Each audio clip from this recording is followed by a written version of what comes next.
Imhotep. We're broadcasting on 9:10 a.m. the Superstation WFDF here in Detroit, as well as on our Facebook fan page, The African History Network, and our YouTube channel, Michael Imhotep, IMHOTEP. All right, so if you've seen some of my posts, like all this week, I've been posting about the movie The Woman King, which is set in 1823 in Dahomey in West Africa, with this modern day Benin. She's one of the producers of the film. Usually I don't go to see movies based upon like historical events, things like that, because none of these movies are 100% historically accurate. You can't name one of these movies that's 100% historically accurate. If you think it's historically accurate 100%, where did the script come from? Okay, somebody had to write the script. So if you actually understand the movie making process for movies in Hollywood, these are not documentaries. So to attack any of these movies because they're not 100% accurate is just stupid. That's just stupid. It means you have absolutely no understanding of Hollywood movies. What these movies should do is cause people to want to learn more about the subject and to research the subject. You can start by Googling the title of the movie. Because if you Google the title of the movie, then a number of articles will come up dealing with the history surrounding what you see in the film. Okay, and this is where historians come in. Okay, so I have a lot of information to share with you on today's show, dealing with some of the history surrounding what we saw in the film and separating fact from fiction. It's a fantastic movie. The crowd's cheering at the end as well.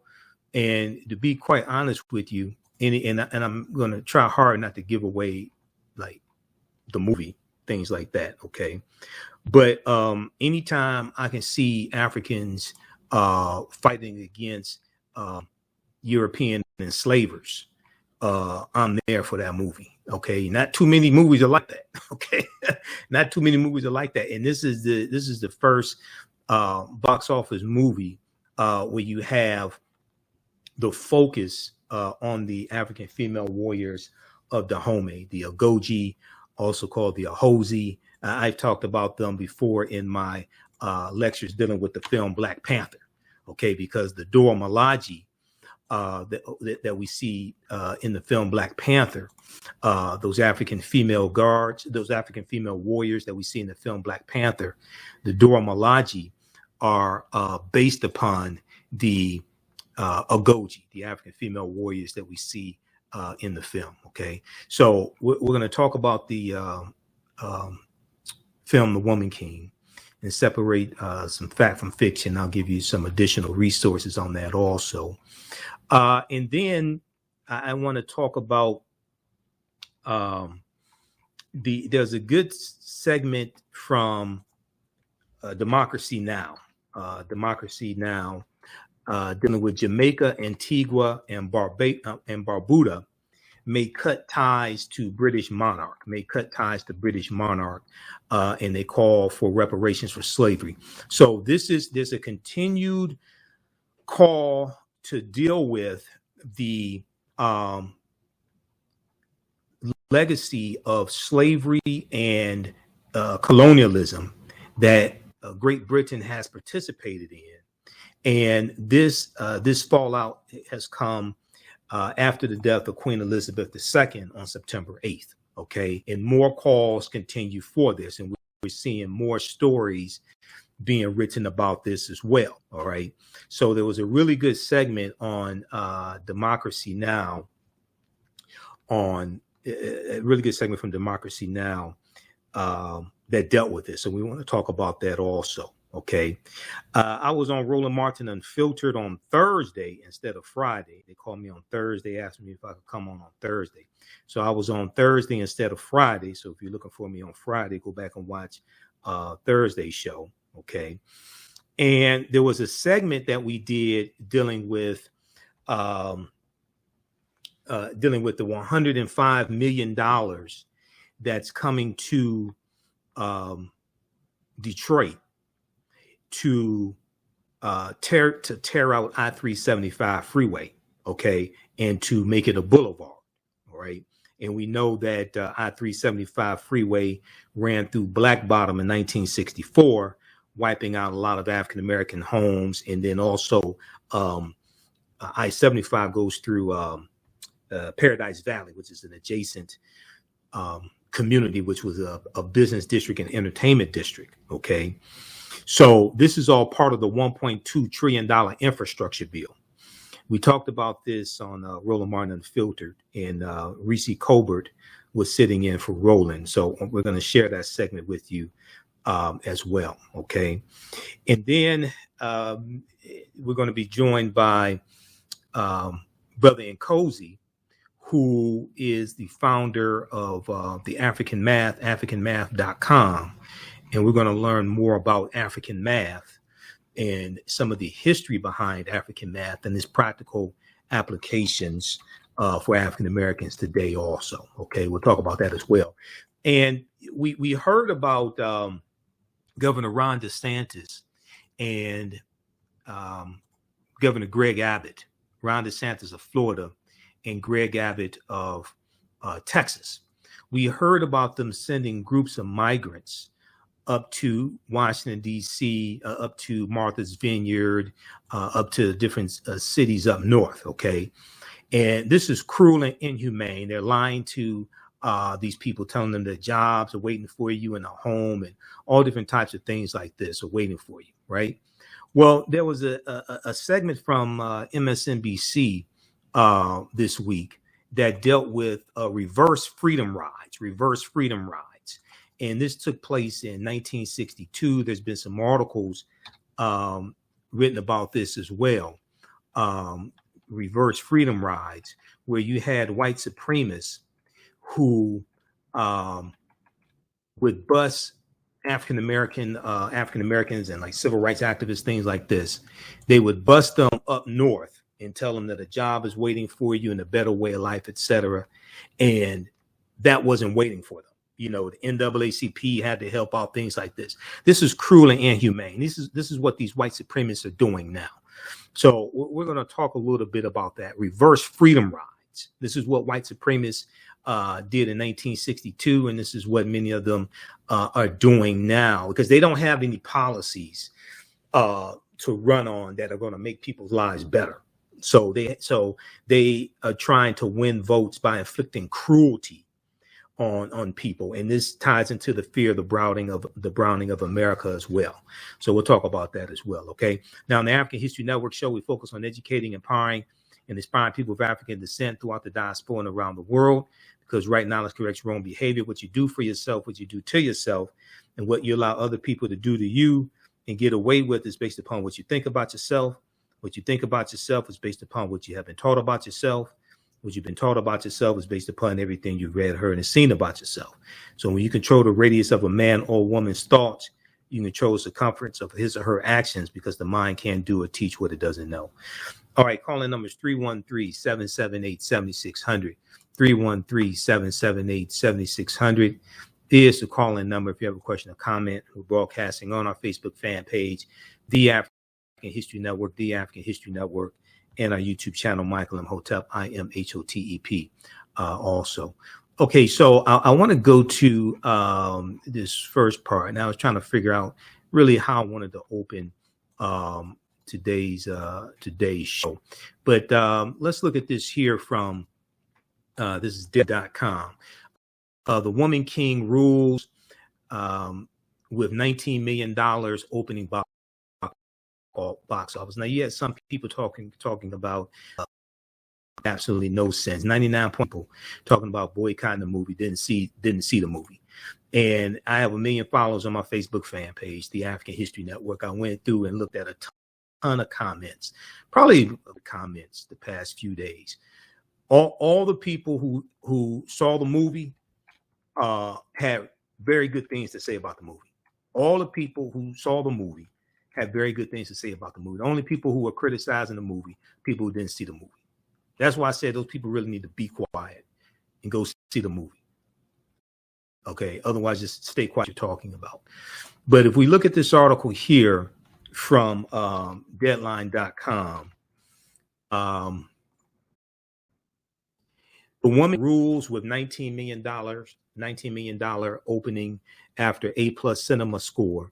Sunday box office update. Now, this is September 18th, 7:59 a.m.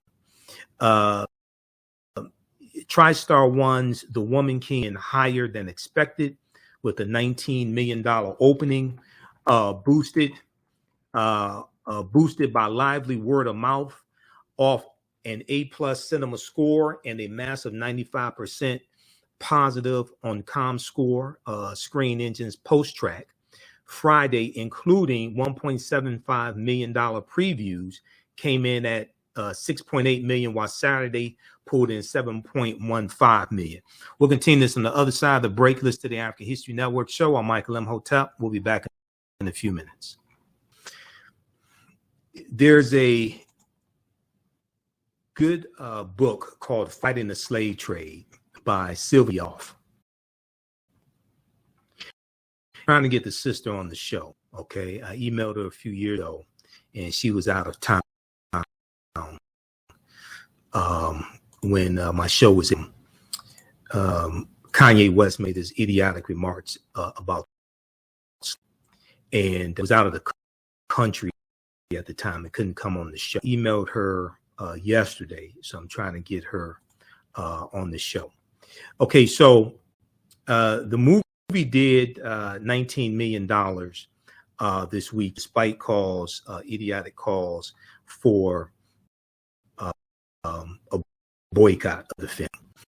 And there's a lot of talk in the media about the involvement of Dahomey in the transatlantic slave trade, as well as, now they don't talk, because in the movie it shows them fighting against the Oyo Empire. The Oyo Empire is in modern day Nigeria, as well as fighting Portuguese colonizers. And we know later in the 1890s they're going to fight against the French, the Dahomey Wars, because they're going to be colonized by the French as well. Okay, so look here, just to try to set a tone. If we look at this piece here, this is a synopsis of the movie Fighting the Slave Trade by Sylvian Diop. And this sister, Dr. Sylvian Diop, this sister, historian of the African diaspora. She's the author of numerous books. But Fighting the Slave Trade came out in 2003, okay? Fighting the Slave Trade, West African Strategies. Fighting the Slave Trade, West African Strategies. This is a synopsis at Amazon.com, but try to get it. If you can get it from an African-American bookstore first, that's good. If not, then you can get it from Amazon. It says, while most studies of the slave trade focus on the volume of captives and on their ethnic origins, the question of how the Africans organized their familial and communal lives to resist and assail the transatlantic slave trade, has not received adequate attention. But our picture of the slave trade is incomplete. Our picture of the slave trade is incomplete without an examination of the ways in which men and women responded to the threat, and reality of enslavement and deportation. And we see this depicted in the movie. Slave Trade is the first book to explore systematic manner the strategies Africans used to protect and defend themselves and their communities from the onslaught of the transatlantic slave trade, and how they assailed it, and how they assaulted it. Because oftentimes they would trade in captives from a rival group, trade those with Europeans in exchange for rifles. So to better protect themselves from rival groups, but also to protect themselves from European colonizers also. In some cases, they're going to get cannons, because the Europeans are coming with cannons and they're coming with rifles. They're coming with superior weapons. And many of these European colonizers are making ultimatums to these different African groups, these African ethnic groups. Either you provide us with captives or we're going to take you and your people. This is something that fighting the slave trade lays out. And if you study African history, you'll see this laid out. It challenges widely held myths of African passivity and general complicity in the trade, and shows that resistance to enslavement and to involvement in the slave trade was much more pervasive than has been acknowledged by the orthodox interpretation of historical literature. Okay, it challenges widely held myths of African passivity and general complicity in the trade, and shows that resistance to enslavement and to involvement in the slave trade was much more pervasive than has been acknowledged by the orthodox interpretation of historical literature. Focused on West Africa, where the Oyo Empire was and Dahomey was, focused on West Africa, the essays collected here examine in detail the defensive, protective, and offensive strategies of individuals, families, communities, and states. In chapters discussing the manipulation of the environment, resettlement, the redemption of captives, as we see displayed in the movie The Woman King, the redemption of captives, the transformation of social relations, political centralization, marriage as well, violent assaults on ships and entrepots, shipboard revolts like Amistad, 1839 Amistad slave ship rebellion, and controlled, this is extremely important, and controlled participation in the slave trade as a way to procure the means to attack it, like getting weapons from Europeans to be able to fight back as well. And you had to, and when you go study this history, they have to defend themselves from other African ethnic groups many times, as well as European enslavers. Fighting the slave trade presents a much more complete picture of the West African slave trade than has previously been available. So this book came out in 2003. There may be other books that you like better that go deep into this history.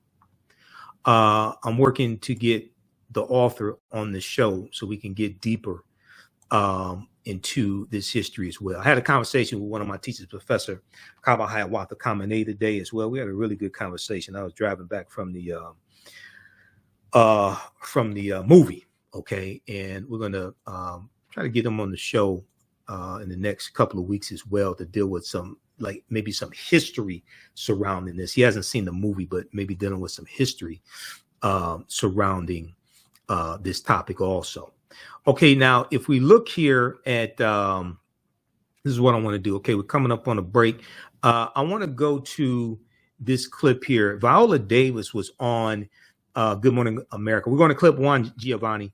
Viola Davis was on Good Morning America, September 13th, 2022, talking about the movie The Woman King and some of the history surrounding it. No, the movie's not 100% historically accurate. No movie is 100% historically accurate, period. You can't name one. Okay. All right. We'll do this on the other side of the break in the African History Network show. I'm Michael Imhotep. We'll be back in a few minutes. Hello, African History Network family. You've put it off for way too long. Now it's time to act for your family, your future, and the next generation. Get life insurance for that peace of mind and security for you and your loved ones. Build your financial foundations starting today. Your independent agent at Fortified Trust Life Brokers, with over a dozen strong A-rated life insurance companies to offer you the life protection you need when it comes to final expense, term life, whole life, mortgage protection, annuities, and more. They're currently licensed in Alabama, Georgia, and South Carolina. Don't let a pre-existing health condition hinder you from getting life insurance. You can get the affordable coverage you need today. Life insurance is only the beginning. Email them at Fortified Trust Life for a free fact sheet explaining the 5 basic building blocks for a strong financial foundation. It's their gift to you to help you fortify your future. Email them at fortifytl828@yahoo.com or call them at 706-339-5096 and leave a message. Fortify your future today.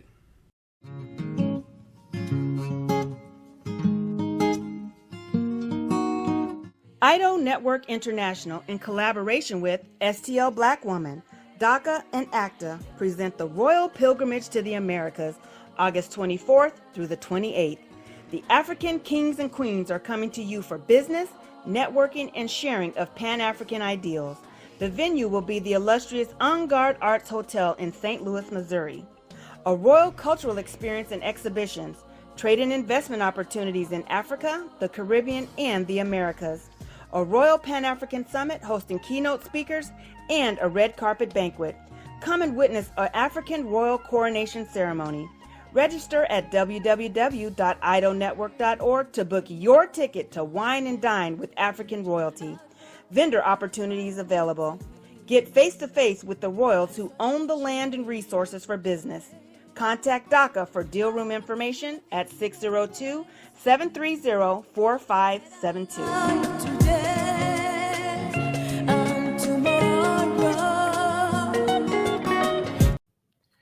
Welcome back to the African History Network show right here on 910 AM, the Superstation, the Future Radio. I'm your host, Brother Michael Imhotep. It is Sunday, September 18th, 2022, and we are live. Calling numbers 313-778-7600, 313-778-7600 is the call and comment. Okay, we're talking about the movie The Woman King. It did over $19 million this weekend. It should come in number one. Okay, it should come in number one also. I want to go to this clip here. Viola Davis, who stars in the film, is General Naniska, which is his character. She was on Good Morning America on early this week. And I want to go to that clip. Let's go to clip number one, please, Giovanni. Hey, this is a movement. This is so much more than just a movie. And you even talked about it being so important to you and just that zenith for you. That sort of magnum opus, I call it. Yeah. I think the same reaction that you have as an audience is the reason why I did the movie. First of all, it is a movie that's led by women. And it's a movie that's led by black women. And it's a movie that's led by dark-skinned black women. There is no white savior, you know, and it's women who are warriors, tapping into not only their physical strength, but also when you see the movie, they're humanized. And so, when have you seen that, ever? I remember someone online said, I'm tired of seeing dark-skinned black women as just strong and fighting and masculine, and I was like, when have you ever seen that? No, really. We do now. We do now. And what a cast you've put together to tell this story. Absolutely. Tuso Bedu, Lashana Lynch, Sheila Etim, you know, Adrienne Warren, who was in Tina Turner, you know, as well as Sia, Shioma, Jamie Lawson, women who are beyond brilliant, but also, I mean, women who are playing roles of Agoji warriors that literally, it could have been an action film. But when they walked in, you see people, you see humans, and I think that's what shifts. You bring out the best in people because the critics are saying this cast, everyone in every single role, the best. Yes, absolutely. And, you know, here's the thing. You know, as a woman, you're taught that being a girl and being feminine is not about tapping into your physical strength. It's about being demure, speaking in a high voice, being polite all the time. Whereas the challenge of, the reason why I loved it so much is my body served me. And it was, I had to do 5 hours of weightlifting and martial arts every day. Was that all new for you?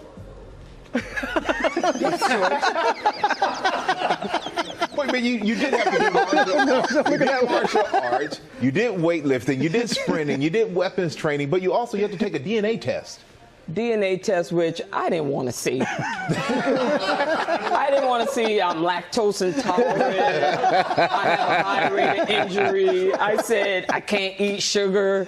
I mean, and I had to keep telling Gina, Prince Bythewood, great director.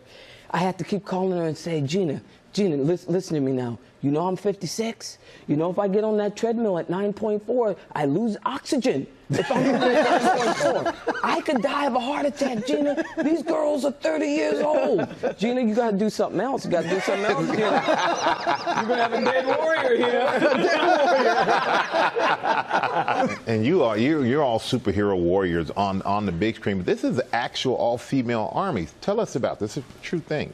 The Agoji, the colonizers' name is the Amazons, but they were women who were recruited from the age of 8 and 14 in Dahomey, West Africa, which is now Benin. And they were women who were not considered beautiful, so no one wanted to, they weren't marriage material, they were unruly, no one can control them.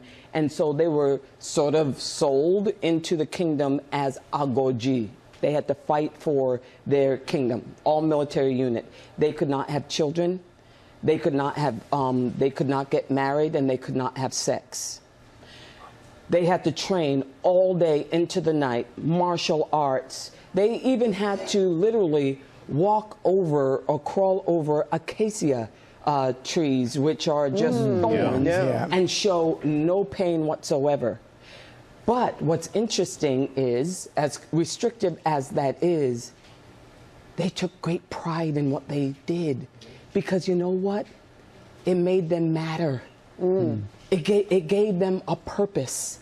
And if they walked away from it and said they did not want to fight, they would be beheaded, a lot of them, or killed. And this is true history. There's only actually one book out there about the Agoji, which is The Amazons of the Black Sparta, which is part information, great reference book, and partly really painfully offensive. Calling these dark-skinned women bestial and ugly. And you know what, when I say that this is my magnum opus, this is my gift to the 6-year-old Viola, who was always called black and ugly. That 6-year-old girl that was always running from the bullies. This is me sort of reaching back to her and saying, look, you matter. And you surviving and you being tough, you keep being tough. That sort of affirmation of purpose. And it literally it's going to be transformative, I think, for even white men, white women, every type. But I feel for that dark-skinned woman who's been fed that cultural and personal narrative of being invisible. Let me tell you something, you're going to be seen in this. Well, you've made it impossible not to see this movie. I know, really. And, you know, and when you see this movie, I feel that you're going to try and determine what type of warrior are you, because there are different types. And you did this great thing online, which I took the quiz. You take a quiz, and you can, depending on what you put in, will determine the type of warrior you are to one of the characters. Now, Should we be afraid to take it? Just knowing us, what kind of, who do you think we are? Well, you know, I don't really know you, but I'm going to say you're Naniska. Okay. Now, when you were playing football, I would say you probably were a Zogi. Hey, once it's in there, it's never gone. I did calm down a little bit, but it's still there. You may be a Mensa, too. A Mensa? Yep. I'm going to go take the test. I took the test. And what are you? I'm a Mensa. Amazes spiritual. Yeah, didn't you see that? My brother. There you go. Carries that spear. Mm-hmm. And not afraid to use it. So you two are praying over people, and I'm out there fighting. Hey, teamwork. Thank you for this morning. Yes. Thank you for your words. Thank you for your message, and it is incredibly powerful. Thank you very It is. much. And the Woman King, I'm so glad about this. It is exclusively in movie theaters, and you want to see it on the big screen, and you will on Friday. Thank you. Okay. So that was from Good Morning America. I think that was from September 13th. I think it was. I'm having problems with Microsoft Word. That out on Good Morning America's YouTube channel. Okay. So copyright section 107 of the Copyright Usage Act law. Now, one of the themes that's in the movie, and I came movie, and I'm going to go through my notes also, but I want to go through some history of Dahomey here in just a second. One of the themes in the movie that we see is African spirituality, and we see like Ogun referred to, that is a Orisha from the Yoruba, from Ifa. We see African spirituality referenced throughout the film, okay, which is extremely important.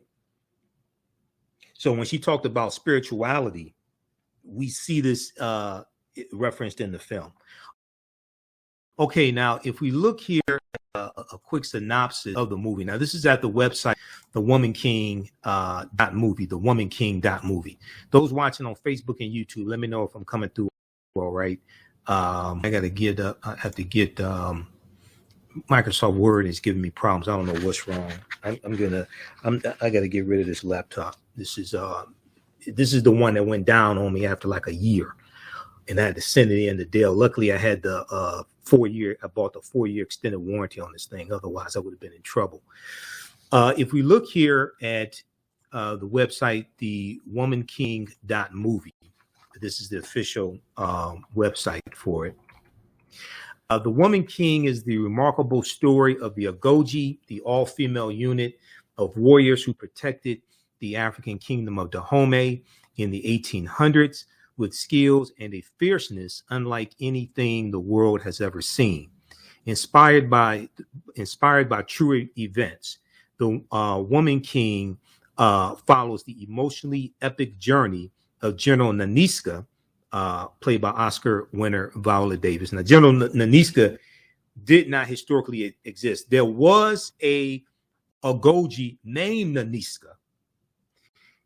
The whole concept of General Naniska and probably her thoughts and things like that, there's probably a composite character, which we'll talk about. Composite characters happen oftentimes in films when you have a fictitious character that's created.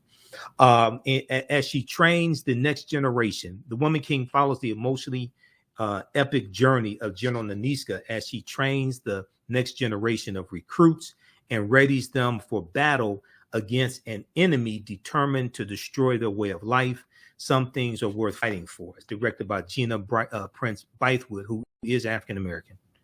I know she's light-skinned, but she is African-American. She directed Love and Basketball. Story by Maria Bello and Dana Stevens. They're two white women. And produced by Kathy Schulman. Viola Davis, Julius Tenen, and Maria Bello. Okay. And the movie stars Viola Davis, Thusu Bedu, LaShawn Lynch, Sheila Atem, Hero Fiennes Tiffin, and John Boyega as King Gezo. We'll continue this on the other side of the break. You listen to the African History Network show. I'm Michael Imhotep. We'll be back in a few minutes. Hello, African History Network family. You've put it off for way too long. Now it's time to act for your family, your future, and the next generation.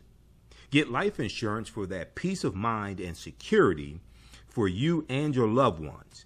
Build your financial foundations starting today.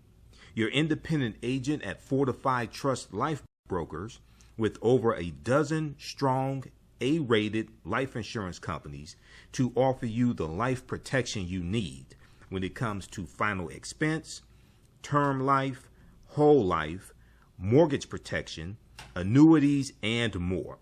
They're currently licensed in Alabama, Georgia, and South Carolina. Don't let a pre-existing health condition hinder you from getting life insurance. You can get the affordable coverage you need today. Life insurance is only the beginning. Email them at Fortified Trust Life for a free fact sheet explaining the 5 basic building blocks for a strong financial foundation. It's their gift to you to help you fortify your future. Email them at fortifytl828@yahoo.com or call them at 706-339-5096 and leave a message. Fortify your future today.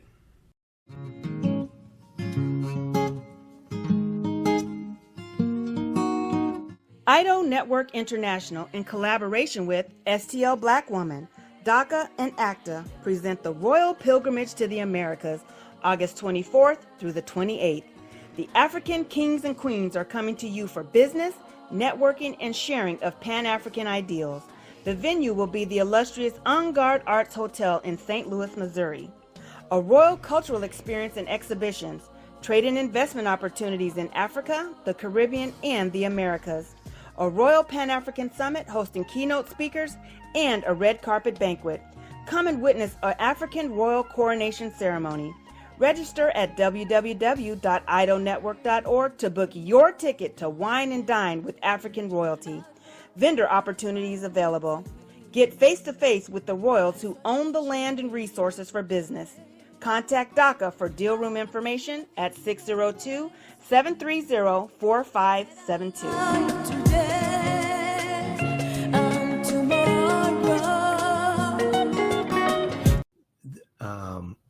I want to go to this piece here. So we just looked at synopsis of the movie. I want to look at this. There's a really good article from SmithsonianMag.com, official website of the Smithsonian Institute. The warriors behind the Woman King, the warriors behind the Woman King. And this article came out September 15th.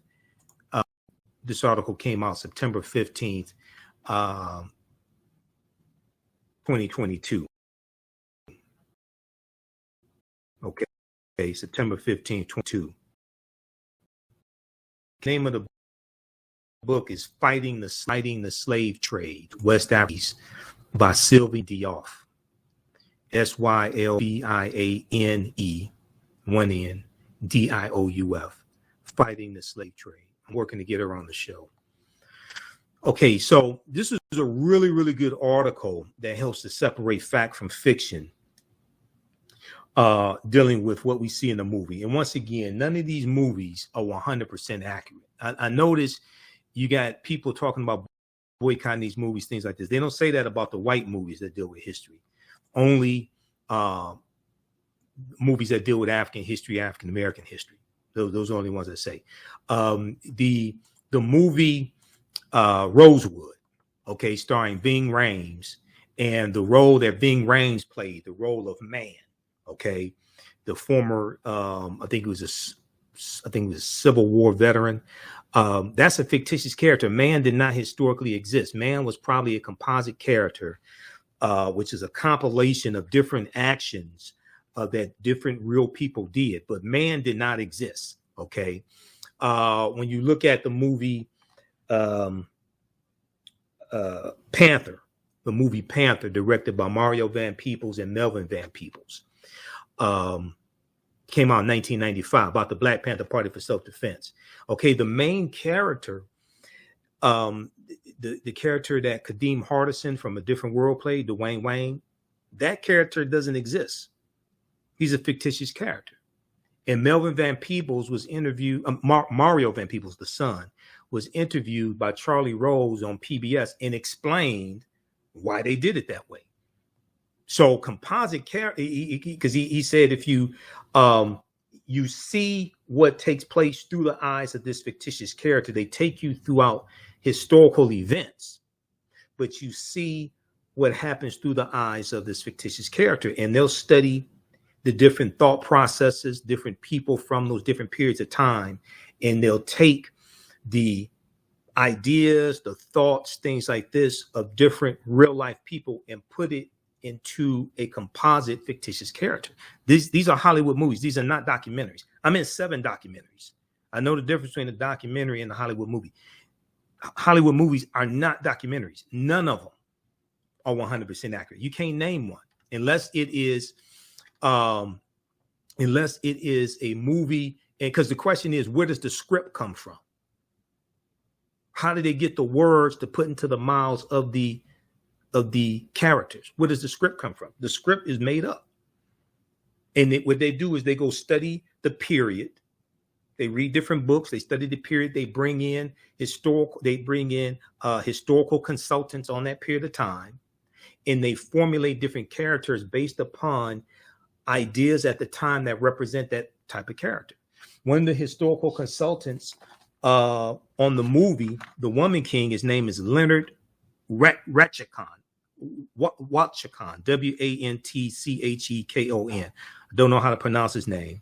He's a professor of politics and international affairs at Princeton University. He was also a historical advisor on the film. He's finishing up a book containing biographies of more than 50 of the Agoji, the real Agoji, 50 real Agoji warriors. And his book is based upon interviews with their descendants and communities. He said, I think it's something when even today, I think it's something which is evolutionary, because all the training preparation it took is actually something that happened, is not made up. That's true. The training, all that is not made up. Now, different events, different things that people say. See, this is why people in TM, before you come here with stupidity, you need to go do research. I ain't one of these other people you watch on social media. I'm somebody who's a historian and actually knows what he's talking about.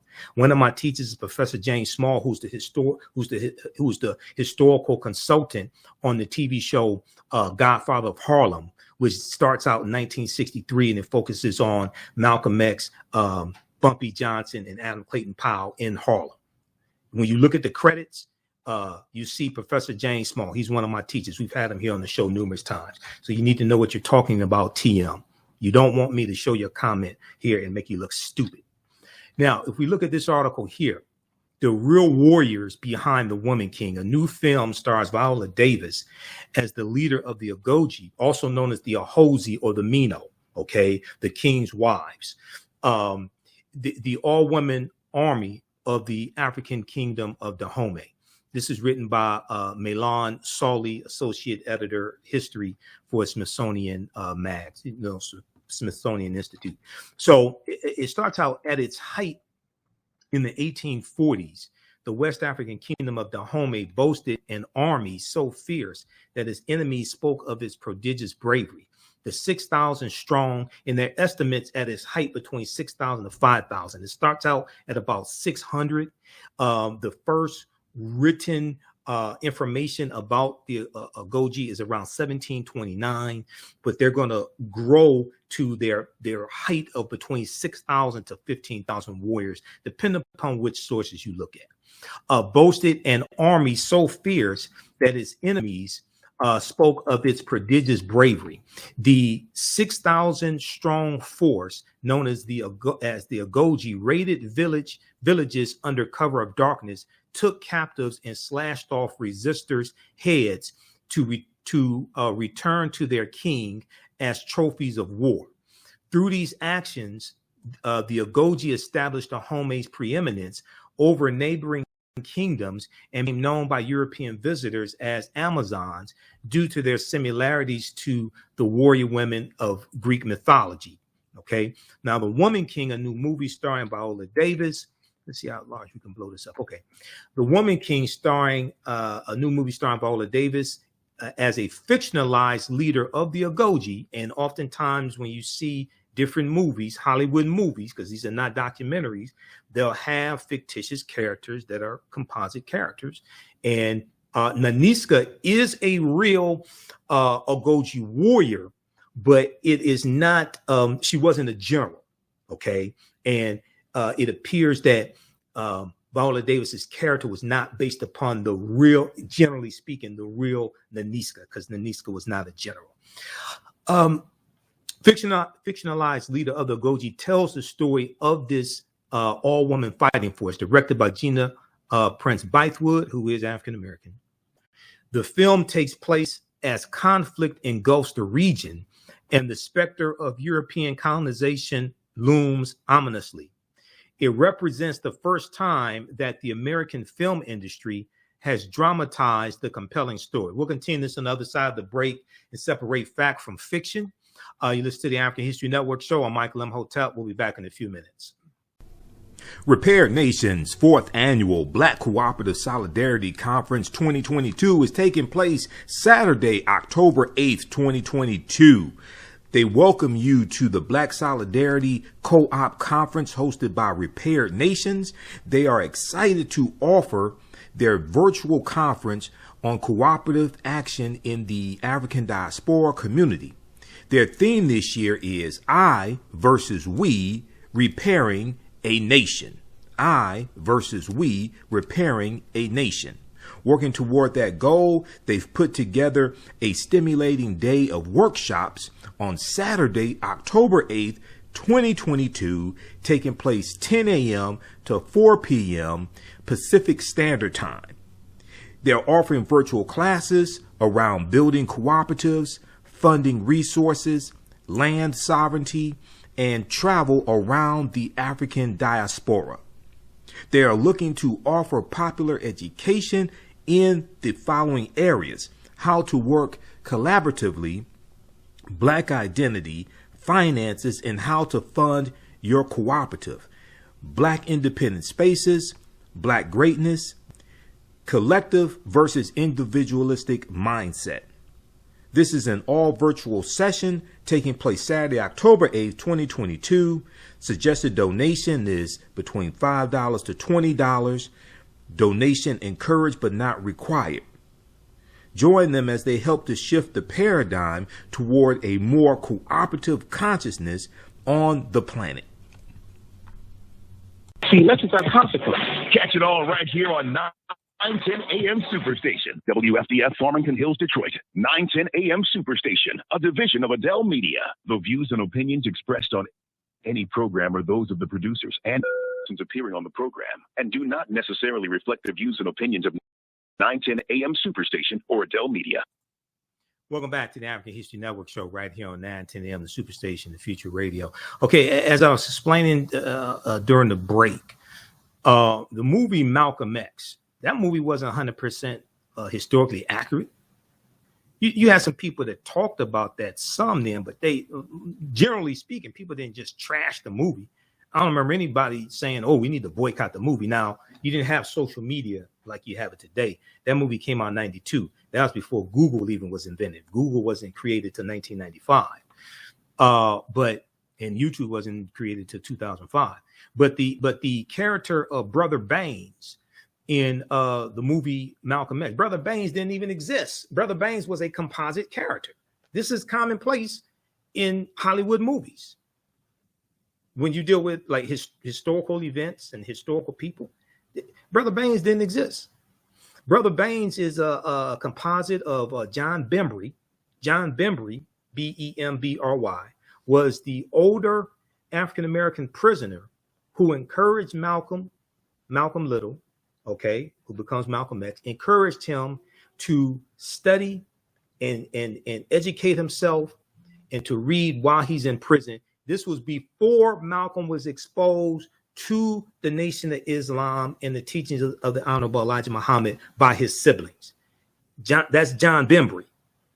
But you have to understand history enough to even understand who the hell John Bembry is and the significance of him and the fact that Brother Baines in the movie Malcolm X didn't exist. He was a composite character.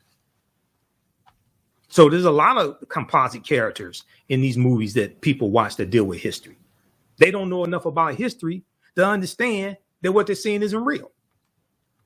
Like the character of Man in the movie Rosewood that Ving Rhames played. He didn't exist.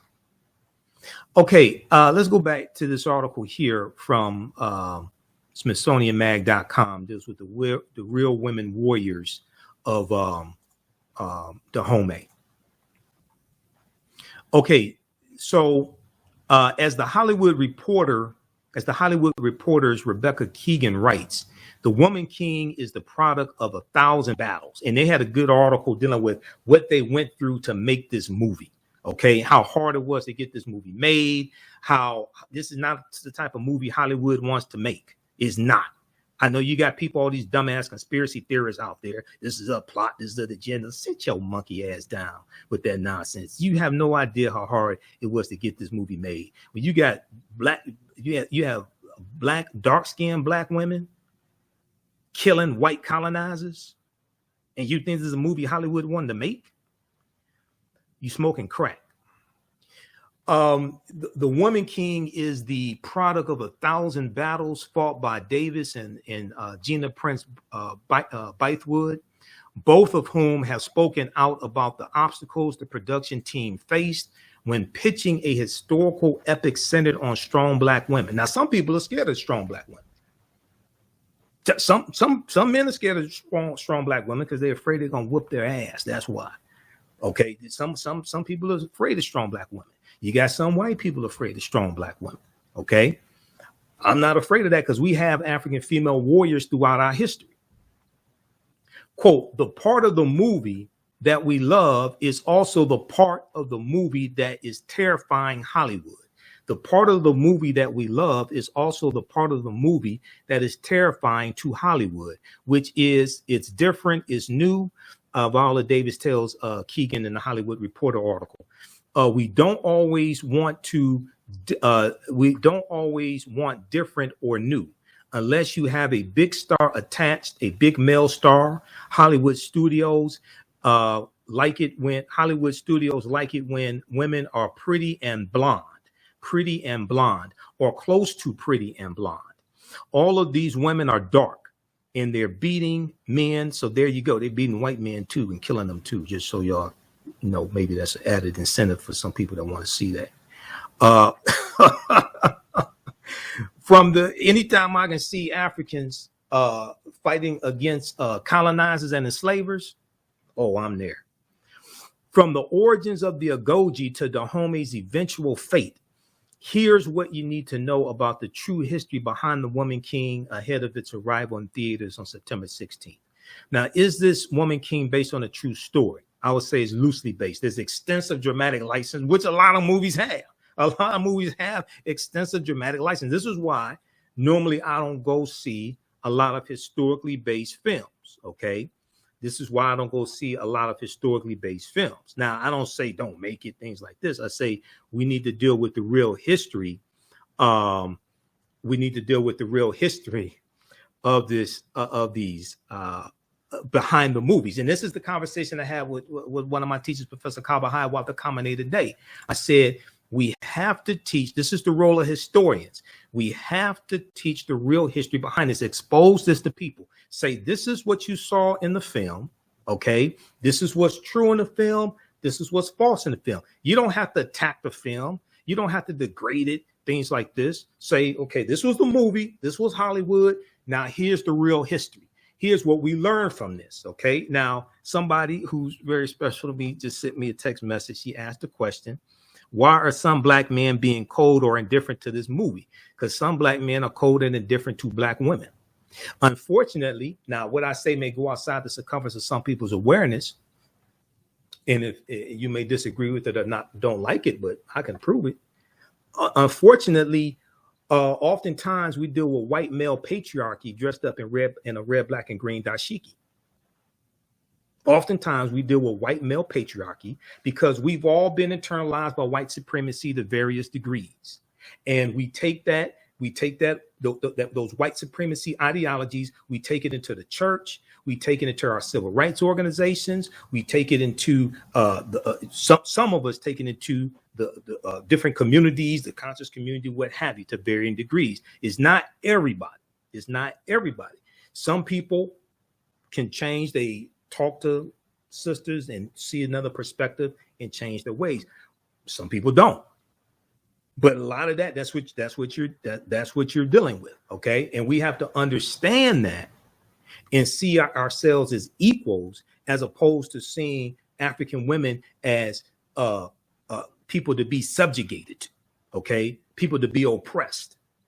Because unfortunately, because this is what Europeans do to their women, and this is what Europeans did to us during slavery and did to African women during slavery.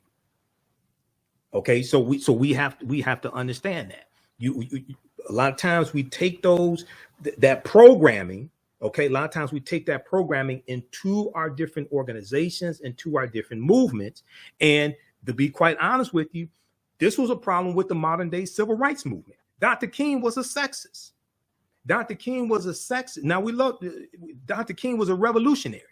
And if you don't think Dr. King was a revolutionary, you never read any of Dr. King's books. You need to read Where Do We Go From Here? Chaos or Community. Okay. Also, read this book right here, This Nonviolent Stuff That Gets You Killed, by Professor Charles E. Cobb Jr., because it talked about Dr. King owning guns in here. And also Dr. King tried to get a concealed pistol license in 1956 during the Montgomery bus boycott, because we know his house was firebombed twice in 1956. But he was a sexist who did not think that African-American women belonged in leadership positions, permanent leadership positions in the movement. This is why Ella Baker is going to leave Southern Christian Leadership Conference, okay, which she co-founded in 1957 along with Dr. King. This is why Ella Baker leaves, okay? This book right here, Where Do We Go From Here? Chaos or Community. And the modern day civil rights movement was largely led by African-American male Protestant ministers, and misogyny is all throughout Christianity. And then they brought that misogyny into the modern day civil rights movement. This is not an attack on them. This is something that John Lewis has talked about. John Lewis was there. This is something, and John Lewis said a lot of people don't want to deal with this. We see this with William Monroe Trotter, okay? And William Monroe Trotter did not think the Afro-American League, founded about 1898, William Monroe Trotter and Dr. W.B. Du Bois and Ida B. Wells, and William Monroe Trotter was a great man, but he was a sexist. He was a misogynist. He did not think African women belonged in those organizations, okay? Ida B. Wells wasn't having that, okay? This has been a problem in our organizations, in our communities. Okay, you read this book right here. Martin Malcolm in America, A Dream or a Nightmare, by James H. Cone. You think Dr. King was a punk? You haven't read anything on Dr. King. Dr. King was a revolutionary. And what this book deals with, James H. Cone is the father of Black liberation theology. What this book goes through and breaks down is toward the end of both of their lives, their ideologies were converging. Malcolm is sounding like Dr. King. Dr. King sounded like Malcolm. Malcolm Lee, when he officially separates from the Nation of Islam, March 8th, 1964, Malcolm joins the civil rights movement. And if you actually read the Ballad of the Bullet, which he first delivers March 29th, 1964 in Washington Heights, New York, 3 days after he meets Dr. King for the first and only time, March 26, 1964, at the U.S. Senate debate for the Civil Rights Act, if you actually read it, don't listen to excerpts, read the entire speech. Malcolm is talking about injecting Black nationalism into the civil rights movement. This is what he's talking about. And he's talking about registering African Americans in Harlem, New York to vote as independents. And then April 3rd, 1964, he delivers the speech at Corey Methodist Church in Cleveland, Ohio. And then April 4th, 1964, he delivers the speech at King Solomon Baptist Church here in Detroit. We got to go through and read speeches from Dr. King and Malcolm. Don't just sit up there listening. Don't just sit up there listening to the audio or speeches. You got to read it and analyze and study these speeches. Okay, now back to the subject at hand. Also, be sure to register for the online classes I teach on Saturdays and Sundays, because we get deep into this information. Ancient Kemet, the Moors, and the Ma'afa, understanding the transatlantic slave trade, what they didn't teach you in school. It's an 8-week online course. Okay, we'll come back to can I say your name on the air? We'll come back to you. She sent me another question. Okay, we'll come back to you in just a second here. Just give me a minute. I want to go back to this article. Okay, now, in short, yes. Okay, so the question was, is the woman king based on a true story? In short, yes, but with African American women, belonged in leadership positions, permanent leadership positions in the movement. This is why Ella Baker leaves, okay? This is why Ella Baker leaves. And what this book deals with, James H. Cone is the father of Black liberation theology. What he talks about is toward the end of both of their lives, their ideologies were converging. Malcolm is sounding like Dr. King. Dr. King sounded like Malcolm. Malcolm Lee, when he officially separates from the Nation of Islam, March 8th, 1964, in Washington Heights, New York, 3 days after he meets Dr. King for the first and only time, March 26, 1964, at the U.S. Senate debate for the Civil Rights Act, Okay, now, extensive dramatic license. I agree with that. Okay. Though the broad strokes of the film are historically accurate, the majority of its characters are fictional, including Viola Davis, Naniska, and Thusu Bedu's Nawi. Now, Nawi, it was a real warrior. I've read a ton of information on this. Nawi was a real warrior, but there's no evidence that the character of Nawi was based upon the real Nawi who was an Ogoji warrior. Okay. And Nawi, she lives into the mid to late 20, I think it's about 1979. The real Nawi lives to about 1979 or so. Okay. Naniska and Nawi share names with documented members of the Ogoji, but are not exact mirrors of these women. King Gezo was a real king, okay, and he was involved in the slave trade, things like this. But at the same time, the Dahomey has to pay tribute to the Oyo Empire, which was made up of Yoruba, which is in modern day Nigeria, and we see this depicted in the film also. Okay, you have multiple things happening at the same time. They're fighting other African nations, other African ethnic groups, and fighting against Europeans.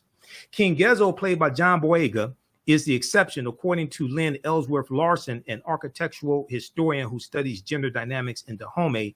Gezo reigned 1818 to 1859, and his son Gleli reigned 1858 to 1889, presided over what's seen as the golden age of Dahomeyan history, ushering in an era of economic prosperity and political strength. Okay, so here's a picture here.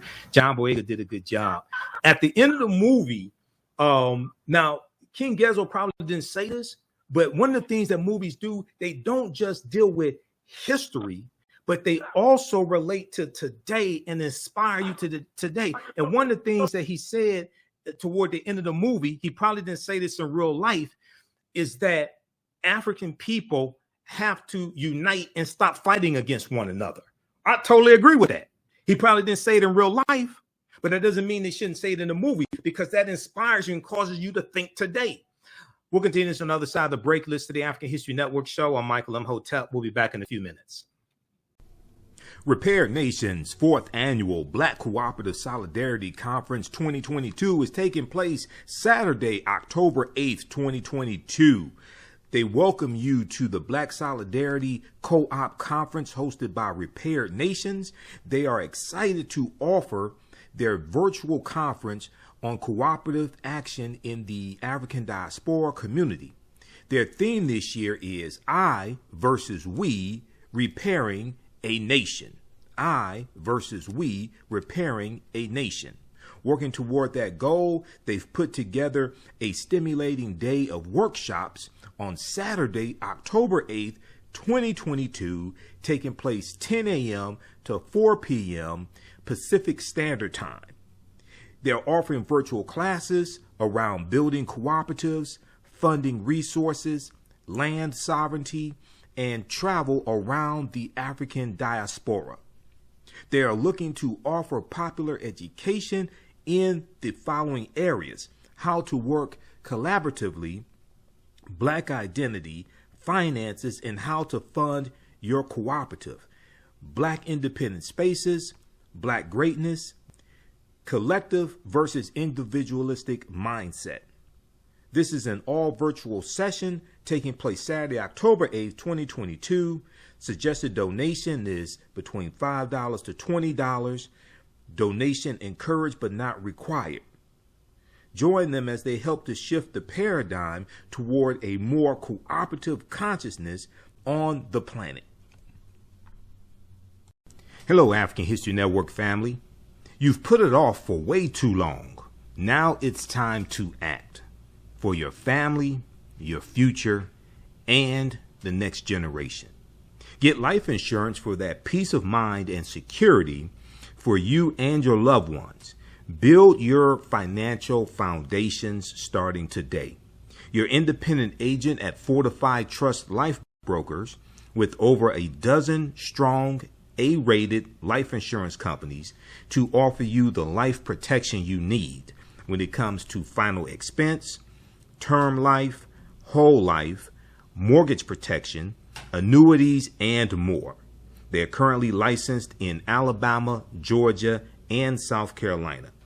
Don't let a pre-existing health condition hinder you from getting life insurance. You can get the affordable coverage you need today. Life insurance is only the beginning. Email them at Fortified Trust Life for a free fact sheet explaining the 5 basic building blocks for a strong financial foundation. It's their gift to you to help you fortify your future. Email them at fortifytl828@yahoo.com or call them at 706-339-5096 and leave a message. Fortify your future today. I'm your host, Michael Imhotep. Now, we deal with a number of different topics here on the African History Network Show. We do recurring events of history and much, much more. We're going to give you an update on what's going on. This is about self-preservation. We have to extinguish the fire of white supremacy. See, lessons have consequences. Catch it all right here on 10 a.m. Superstation. Welcome back to the African History Network Show. All right. Visit our website, TheAHNShow.com, TheAHNShow.com. You can support us through PayPal or Cash App, $ TheAHNShow through Cash App, then also through PayPal, paypal.me/TheAHNShow. Click on the links here. This is our official Cash App account, $ TheAHNShow, SHOW. When you go to it, it says Michael. It shows my picture there. These other ones are fake African History Network Cash App accounts that I'm still trying to get shut down. There's like 5 of them that I've identified that have been stealing money from us. That's not us, okay? So when you go to ours, it'll say Michael and show my picture there, and we have the link here, which will take you to it. Have our barcode or scan code there. And then register for the online classes I teach on Saturdays and Sundays. Thursdays, Tuesdays and Thursdays, but this new class, we've been doing it on Saturdays time being. Ancient Kemet, the Moors, and the Ma'afa, understanding the transatlantic slave trade, what they didn't teach you in school. We go deep into this history. We do thousands of years of history and what leads up to the transatlantic slave trade taking place.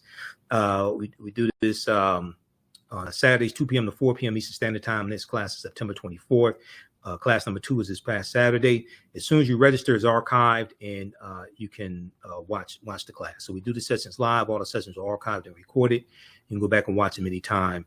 And we also have a bundle pack of the classes as well. The second class I teach is from the Civil War to the Civil Rights Movement and Black Power, 1865 to 1968.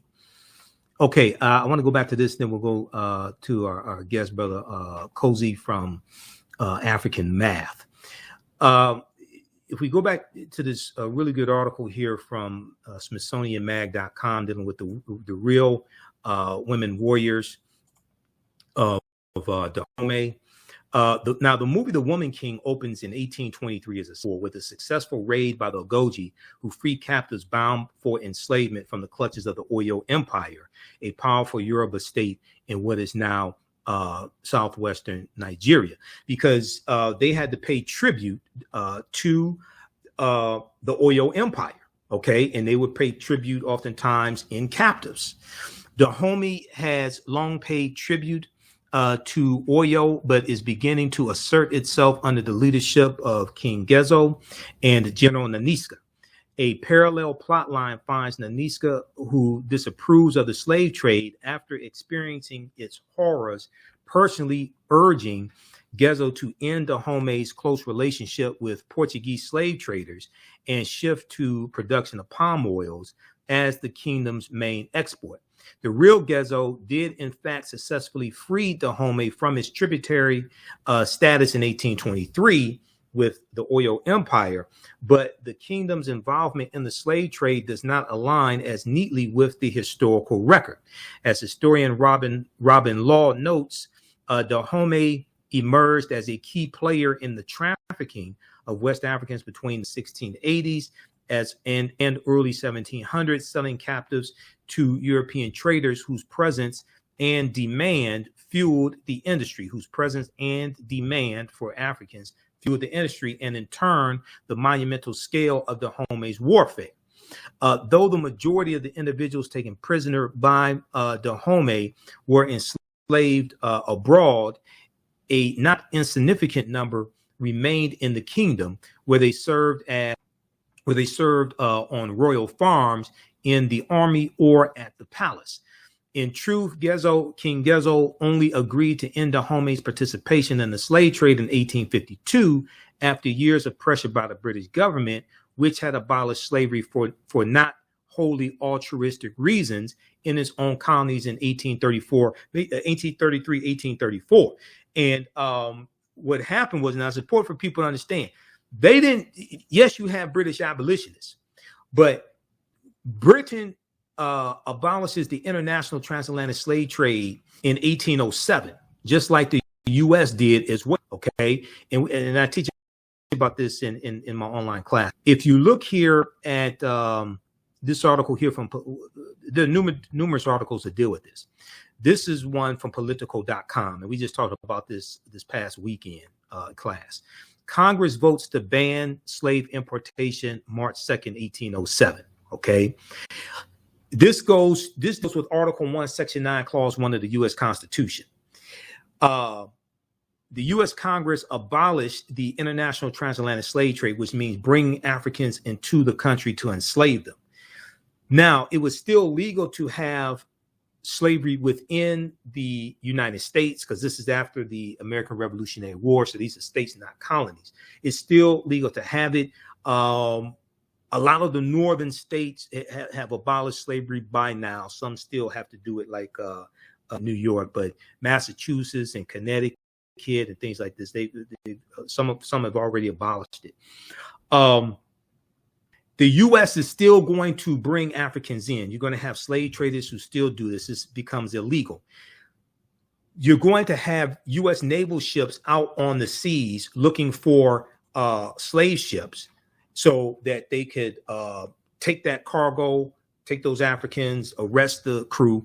The British are also doing the same thing. This is actually referenced in the movie, because Great Britain abolishes their participation in the international transatlantic slave trade in 1807. You're going to see different European nations enter into international treaties to abolish the international transatlantic slave trade. Now, many of them are going to violate it and still bring Africans into their respective countries and colonies. The U.S. is no exception.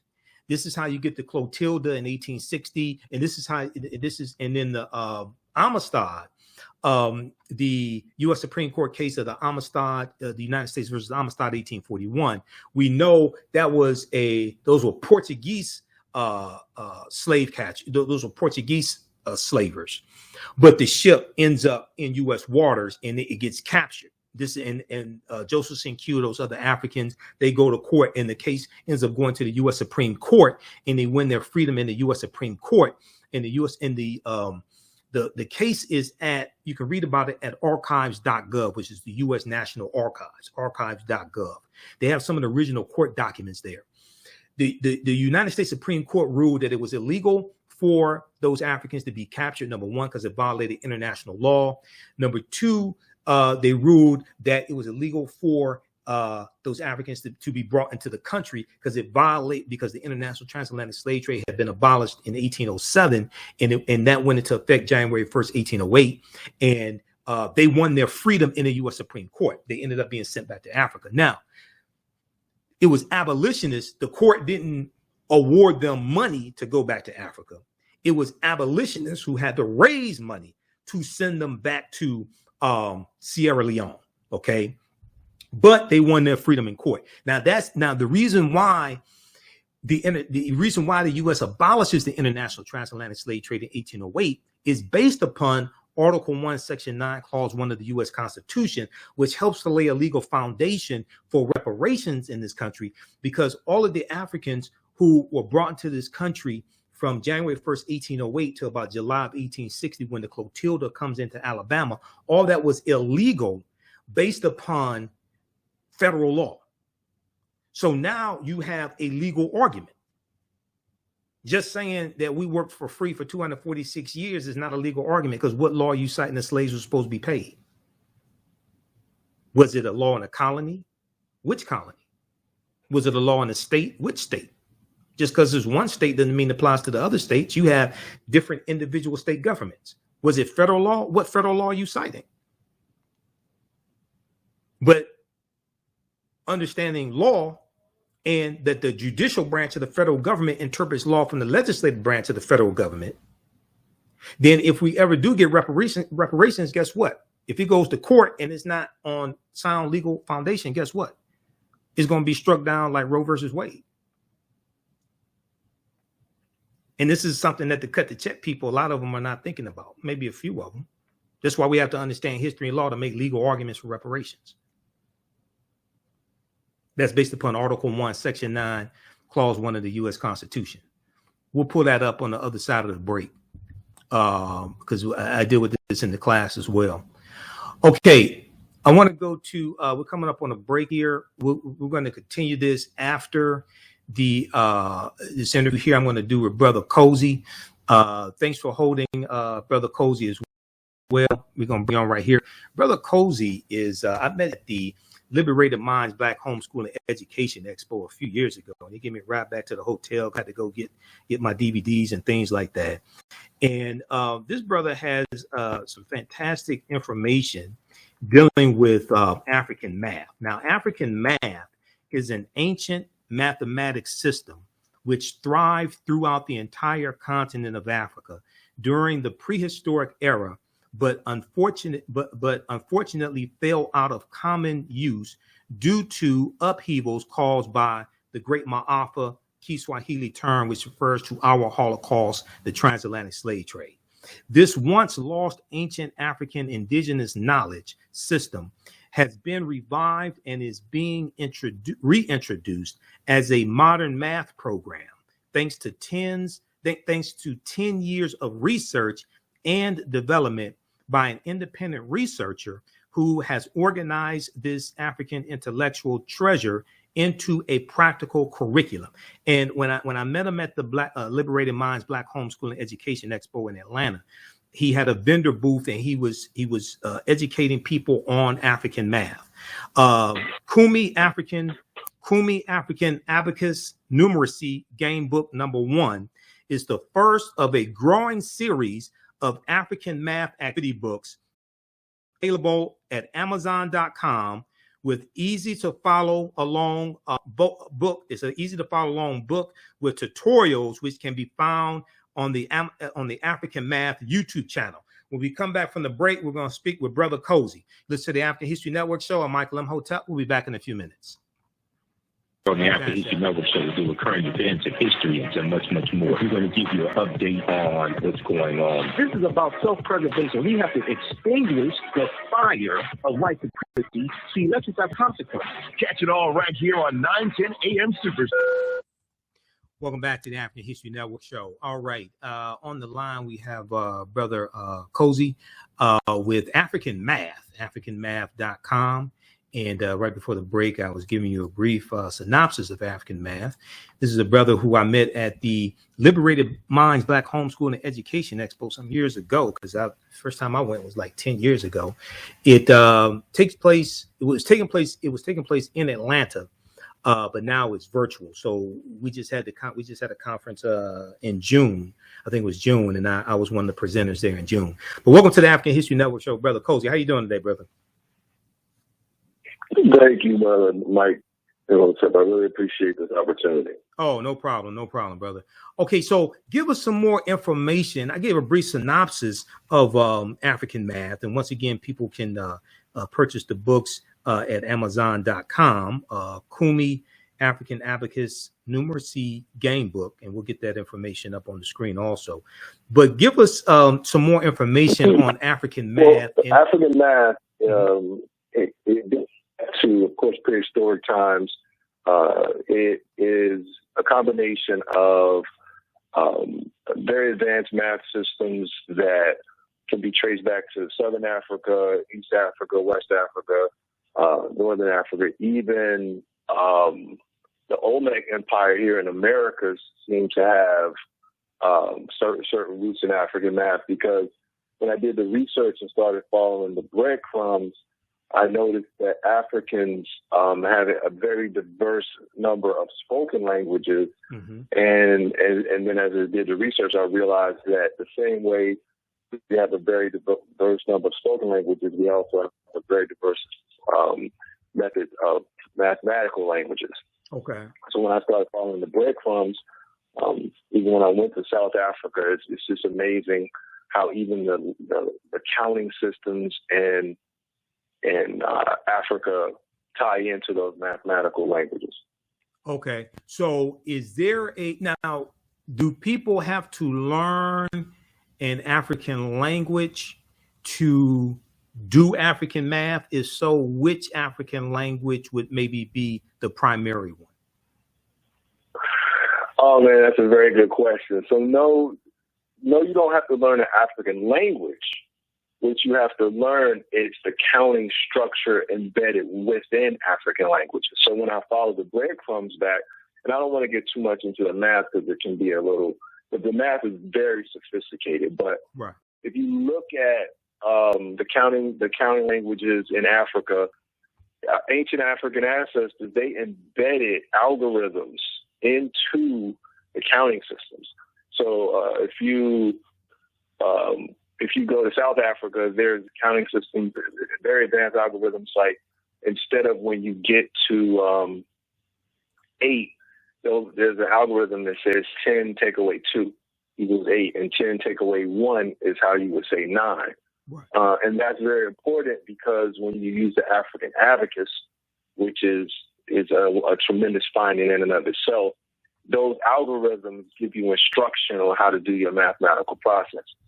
And then in Nigeria, Nigerians have been utilizing a base 20 counting system since the beginning of time. So again, when you study mathematics, and it's like Wakanda math. It's so sophisticated and it's mind blowing that if you just study African culture, African language, it's embedded within the counting system. Okay, it's embedded within the counting system.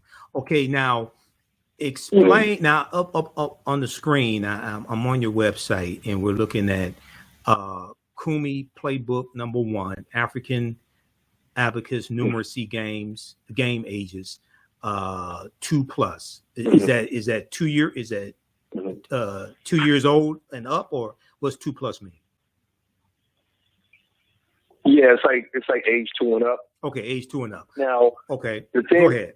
Right now, the thing is, with African knowledge systems, it's more cultural than it is simply academic. Okay. The academics are very important, and we've done a great deal of due diligence making sure to check those boxes. Okay. But what we found is that there's a lot lost with the approach to education by not making it integrated generationally as far as in a culture. So if you study African culture and rites of passage ceremonies at every phase of life, every generation is integrated somehow into some facet of life. And there's a large deal of involvement by elders and by parents. And that's just African culture. Okay. So as we started to revive African math, it's important to know that you can learn as early as an infant, actually. But even as 2 years old, you can start absorbing the concepts. Right. But of course, there needs to be some type of other, village involvement, our parents and other people involved. Okay, so explain to people how, ages 2 and up. Okay, so explain to people how they would, how their children would learning African math. How would they actually use African math? Why should their children learn African math? Okay, so the most important thing, of course, there's the cultural component, but outside the cultural component, African math is very pragmatic and it's applicable. The way you would use African math is you start with what we call counting toys. You start with simple games. You start with simple counters and objects that ultimately will lead the learner into numeracy concepts that they could then take into the African abacus. So African abacus is an incredible numeracy tool that predates the abacus that we more recognize today, that comes from China and other parts of Asia. The African abacus is it's the Mancala board, or it's the Senate board in ancient Kemet. Okay. And people mistakenly, Westerners have mistakenly assumed that it's a board game, but it's actually an ancient manual computation device. So you want to play games with the learners and get them familiar with quantity recognition and symbols that represent those quantities. Right. And then that leads them, once they develop that conceptual understanding, that leads them into the African abacus. Okay, so basically they taught math in ancient times in African societies. They basically taught math through games, like to children. Oh yeah, 100%. So now that's 100%. So that's like academic games, like in elementary schools. They'll have academic games, which I'm not saying it's the same thing, but it's kind of like the concept. They have what's called academic games, which teaches children math skills, and they have tournaments, academic game tournaments, things like that. And it turns math into a game to teach them math skills and more complex math skills. So it's something along that line.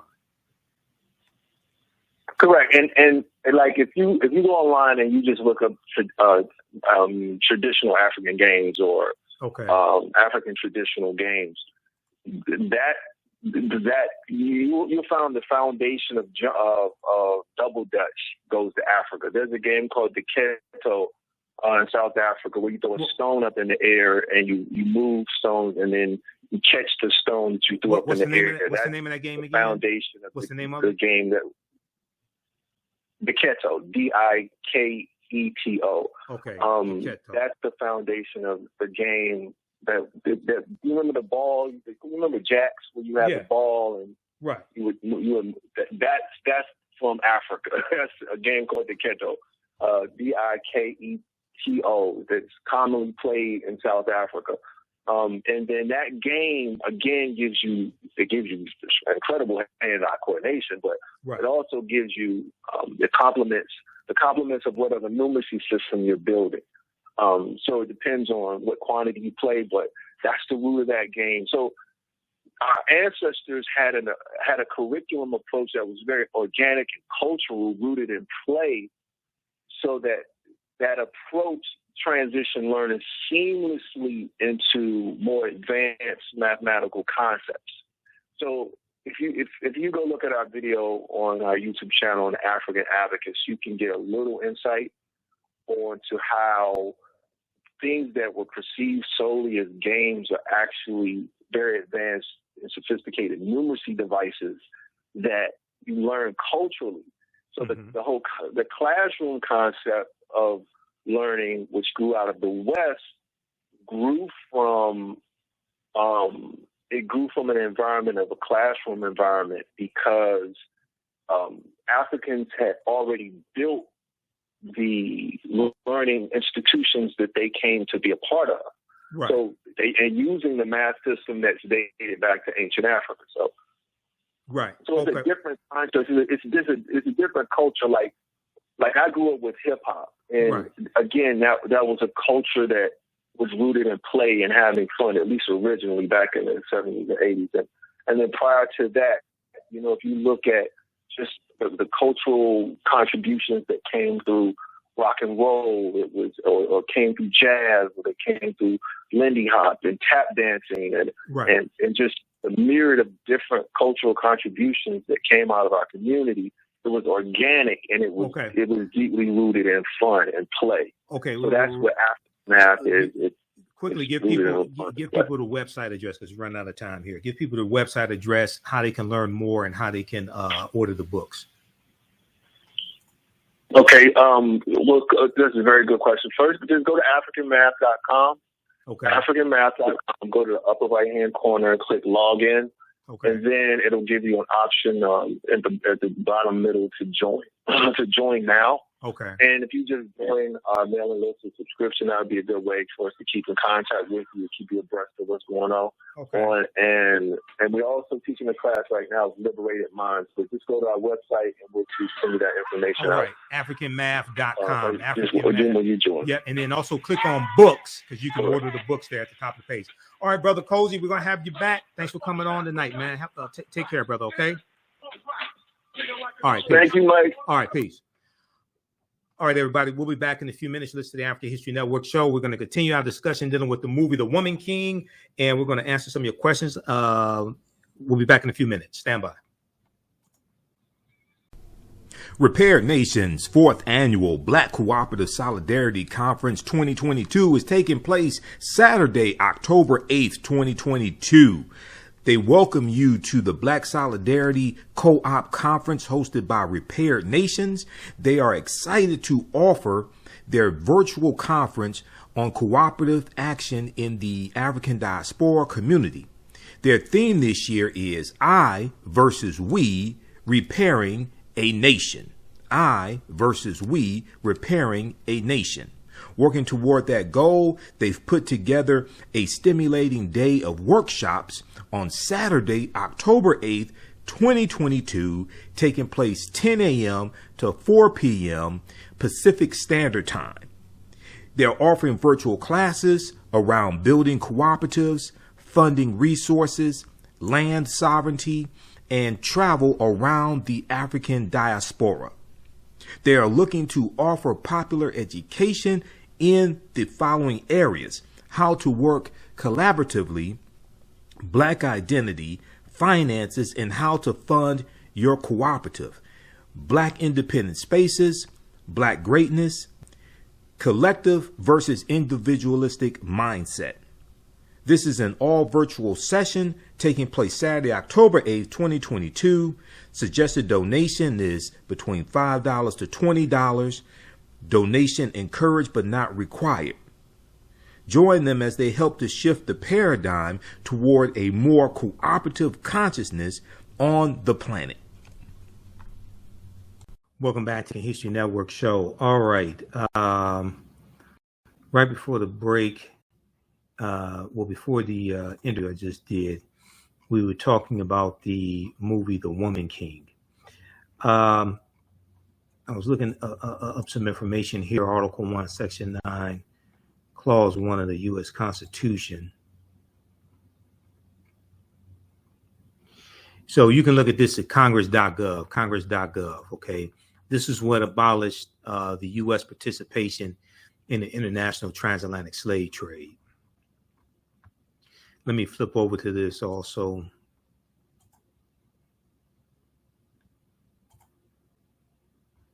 Okay, this is at congress.gov,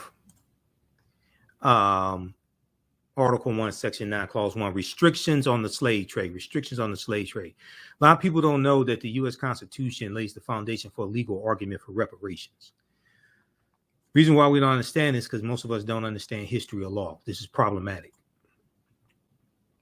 The migration or importation of such persons as any of the states now existing shall think proper to admit shall not be prohibited by Congress prior to the year 1808. That's 1808, 1808.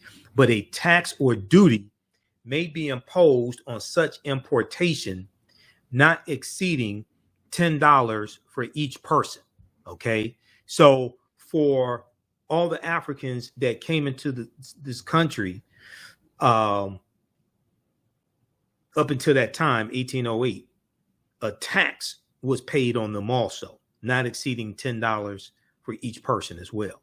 So we should investigate, well, how much money did the government make off of these taxes that were paid on these Africans coming to this country? And then also look at interest, right? Because this is right here in the U.S. Constitution. Article 6 of the U.S. Constitution tells you that the U.S. Constitution, all the previous treaties and all of the subsequent treaties are the supreme law of the land. This sanction for the importation of slaves by the states for 20 years after the adoption of the Constitution, when considered with the section requiring escaped slaves to be returned to their masters, as Article 4, Section 2 of the U.S. Constitution. That's the Article 4, Section 2 laid the foundation for the Fugitive Slave Acts of 1793 and 1850. Return to their masters was held by Chief Justice Taney in Scott versus Sanford, 1857.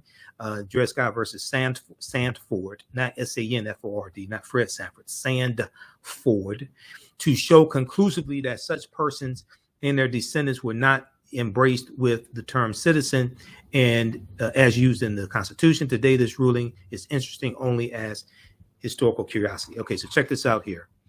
Okay, that deals with the U.S. Constitution. Okay, now let's go to this. Now, I got another question here, a text message, another question. Somebody asked me, she said, do you think America, the same person that asked me the previous questions that texted me, do you think America was better with that ideology of white male patriarchy? Ideology of patriarchy, thinking another day for another discussion. Okay, do you think America was better with that ideology of patriarchy? Okay, well, if you ask a lot of men, especially prior to 1920, when women got the right to vote, especially white women, if you ask a lot of men, they'll say yes. If you ask a lot of women, they'll probably say no. And women today, especially African-American women, are still fighting for equal rights, equal pay, things like this. So generally speaking, if you understand history, no, it wasn't better under white male patriarchy or patriarchy adopted by different ethnic groups. No. But especially if you ask women, the majority of them, now you get some white Christian nationalists, idiots, Stepford wife idiots, they may say it was better because they want to be barefoot and pregnant or something like that, you know. But generally speaking, no, it wasn't. But for white men, it was. Okay, let's go back to this article here from SmithsonianMag.com. And this deals with the real warriors, the real warrior women of Dahomey. Now, in response to concerns about how her movie would depict Dahomey's engagement with European slave traders, Gina Prince Bythewood, who's the African-American female director of the film, told The Hollywood Reporter, quote, "We're going to tell the truth. We're not going to shy away from anything, but also we're telling a part of the story, which is about overcoming and fighting for what's right." Now, portraying the Agoge through Naniska's actions as critics of the slave trade makes for a nice story, says Larson in an interview. Do I think it's historically accurate? I'm skeptical. She adds, these women are symbols of strength and of power, but they're also complicit in a problematic system. They are still under the patriarchy of the king, and they are still players in the slave trade. Now, Maria Bello, an actress and producer who co-wrote the story, The Woman King script, is based upon first learned about the Agoge during a 2015 trip to Benin. Recognizing the subject's cinematic appeal, she persuaded producer Kathy Schulman to find a studio willing to finance the project. Gina Prince Bythewood and Viola Davis joined the team soon after. Quote, "It was a constant push and fight to convince people that we deserve a big budget." It had a $50 million budget. It was a constant push and fight to convince people that we deserve a big budget, that we deserved to tell a story like this. Gina Prince Bythewood tells the Los Angeles Times. Now, this was the real, the African female warriors of Dahomey were the real life inspiration of the Dora Milaje in the film Black Panther. I've talked about that before here numerous times on this show, and I deal with this in my online classes. But we do a whole section dealing with the film Black Panther as it relates to African history and culture in my courses, and I've done lectures dealing with the film Black Panther also. It's a powerful movie on multiple levels. Wakanda is a real word as well. Wakanda, we see it in the Omaha Ponca and Sioux Indian languages, and Osage. It means possesses secret powers. and it's a Key Congo word. It's in reference to family in Key Congo. Now, that the film was greenlit at all stems from the blockbuster success of 2018's Black Panther, which did $1.3 billion internationally, totally internationally, which testified to the demand for entertainment created by and featuring Black creatives. The movie's Dora Milaje regiment was inspired by the Ogoji, also known as the Ahosi. Okay, for so long, Hollywood has only ever framed Africa in stereotypical ways. Aji Ori Agbesi, I'm not sure how to pronounce the last name, Agbese, an expert on African cinema at the University of Texas, Rio Grande Valley, tells Miss Magazine. So the Woman King, centered on African women and African history, will generate a conversation. We have Black Panther to thank for that. More than a conversation, it has to generate actual research. That's why I'm sharing this article with you. There are other articles also. There's a ton of articles that have been written in the past couple of weeks, and some have resurfaced from a year ago, 2 years ago, 5 years ago, on this subject. So what we see on the screen has to encourage us to actually go study this real history, okay? Those watching on Facebook and YouTube, keep watching for a few more minutes. We're going to keep this discussion going because I control my own platforms. We're out of time here on 910 AM Superstation WFDF. Visit our website, TheAHNHistoryNetwork.com, TheAHNHistoryNetwork.com as well. And you can support us through Cash App or PayPal, and you can register for the online classes I teach also. Right now, it's corrects wrong behavior. It's not over till we win Wakanda forever. And we'll talk to you next time. Peace. All right, stand by. Okay. And visit our website, historynetwork.com. Right here. Visit our website, TheAfricanHistoryNetwork.com, so you can register for my online history classes where we go deep in this information. You can also support us through Cash App and PayPal as well. All right, so next class is Saturday, September 24th. Ancient Kemet, the Moors, and the Ma'afa, Understanding the Transatlantic Slave Trade, what they didn't teach you in school. All right, let's go back to this piece here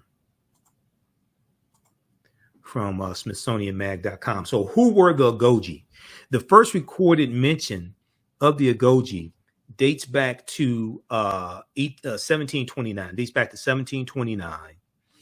But the unit was possibly formed earlier, even earlier, toward the beginning of Dahomey's existence, when King Huwekbaja reigned circa 1645 to 1685, created a corps of women elephant hunters. Now, the real history, because I looked at different sources for this, the real origins of them is not really known. There's some theories. One theory is that they developed as a group of developed from a group of elephant hunters. There's no real definitive explanation on how they evolved. One theory is that they evolved as palace guards. Another theory is that they evolved as elephant hunters. Now, alternatively, Hongbi, who briefly ruled as regent following the death of her brother in the early 18th century, may have introduced the women warriors as part of her palace guard. Either way, the Ogoji reached their peak in the 19th century under King Gezo, who formally incorporated them into Dahomey's army. Thanks to the kingdom's ongoing wars, Dahomey's male population had dropped significantly, creating an opportunity for women to replace men on the battlefield, but oftentimes they would fight alongside men on the battlefield as well. Now, more perhaps than any other African state, Dahomey was depicted to warfare. More perhaps than any other African state, Dahomey was dedicated to warfare and slave raiding, wrote Stanley B. Alpern in the book Amazons of Black Sparta, The Women Warriors of Dahomey, the first full-length English language study of the Ogoji. Quote, it may also have been the most totalitarian, with the king controlling and regimenting practically every aspect of social life. Here's a picture from the movie as well. A scene from the movie. That's from the beginning of the movie, actually. The Dahomey standing army was an anomaly in and of itself, as most of the African kingdoms disbanded their forces when not actively at war. The fact that the Agoji and their male counterparts wore uniforms also set them apart, establishing the Dahomeyan military as an organized, highly visible fighting force. All right, I'm going to skip ahead. There's some different couple of sections I want to look at here. A couple of articles, other articles we're going to look at as well. Okay, intensive training. Okay, to become an Agoji, recruits underwent intensive training, and we saw this depicted in the film. They had to develop a tolerance for pain. They had to run over acacia thorns and through acacia thorns, all different types of things like this, and show no pain, including exercises designed to harden them to bloodshed. In 1889, French naval officer John Bayol, B-A-Y-O-L, witnessed Naniska, who likely inspired the name of Viola Davis' character in The Woman King. Naniska, in reality, she was a Goji, but she was a teenager, quote, who had not yet killed anyone when French naval officer John Bayol witnessed her, okay? And who had not killed anyone. He witnessed her easily pass a test of wills. Walking up to a condemned prisoner, she reportedly swung her sword 3 times with both hands, then calmly cut the last flesh that attached the head to the trunk. She then squeezed the blood off her weapon and swallowed it. So you'll see in some African cultures, but some European cultures as well, on the battlefield, in battle, you will see warriors drink some of the blood of those who they killed, because it was thought that you would take on some of their strength, some of their power. Okay, so you would see this is not exclusive to the Agoji. You would see this in different periods of times, different warriors. Another common form of training involved mock assaults that found recruits scrambling across towering walls of acacia thorns. We see this depicted in the film. In the words of a British traveler who examined the barriers, quote, "I could not persuade myself that any human being without boots or shoes would under any circumstances attempt to pass over so dangerous a collection of the most efficiently armed plants I had ever seen." Okay, so we see this depicted in the film as well. Now, the Agoji's division consisted of 5 branches: blunderbuss or artillery women, elephant hunters, musketeers, razor women, and archers. Surprising the enemy was of the utmost importance. Warriors snuck up on villages at or before dawn, taking captives and decapitating those who resisted. Though European accounts of the Agoji vary widely, what is indisputable is their constantly outstanding performance in combat, wrote Alpern in Amazons of Black Sparta. With the rest of the Dahomeyan army, these women warriors were, quote, the scourge and terror of the whole surrounding country, always at war and generally victorious, as an American missionary later recounted. Okay, now what happened to the Agoji? Dahomey's military dominance started to wane in the second half of the 19th century, so the second half of the 1800s, when its army repeatedly failed to capture Abeokuta, a well-fortified Egba capital in what is now southwest Nigeria. An 1851 battle with the Egba, who settled in the region following the decline of the Oyo Empire, and you see them fighting the Oyo Empire in the movie, and this is historically because they had to pay tributes to the Oyo Empire, which was a Yoruba Empire, which is in modern-day Nigeria today. Following the decline of the Oyo Empire resulted in the deaths of up to 2,000 Ogoji. In 1864, King Glele, the son of Gezo, who succeeds Gezo, a few years earlier, sought to avenge his father's defeat at Abeokuta, but was forced to retreat after just an hour and a half of fighting. Dahomeyan forces continued to target Egba villages until the early 1890s, when war with the French threatened the kingdom's very existence. So these are the Franco-Dahomeyan wars in the 1890s. Now, Dahomey's encounters with European colonizers had historically revolved mainly around the slave trade and religious missions. As the scramble for Africa ramped up, however, and we were going to see this escalate after the Berlin Conference of 1884 and 1885, where those 14 European nations carved up Africa into colonies. As the scramble for Africa ramped up, however, tensions between Dahomey and France escalated. In 1863, the French declared the neighboring kingdom of Porto Novo a colonial protectorate, angering King Glele of Dahomey, who considered Porto Novo a vassal of Dahomey. Glele also clashed with the French over the port of Cotonou. I'm not sure how to pronounce it. Cotonou. Here is a drawing of Bahazin in 1885. Now this is a sketch of sketch drawing, British illustration of French and Dahomeyan forces fighting in 1893. Okay, this is during the Franco-Dahomeyan Wars.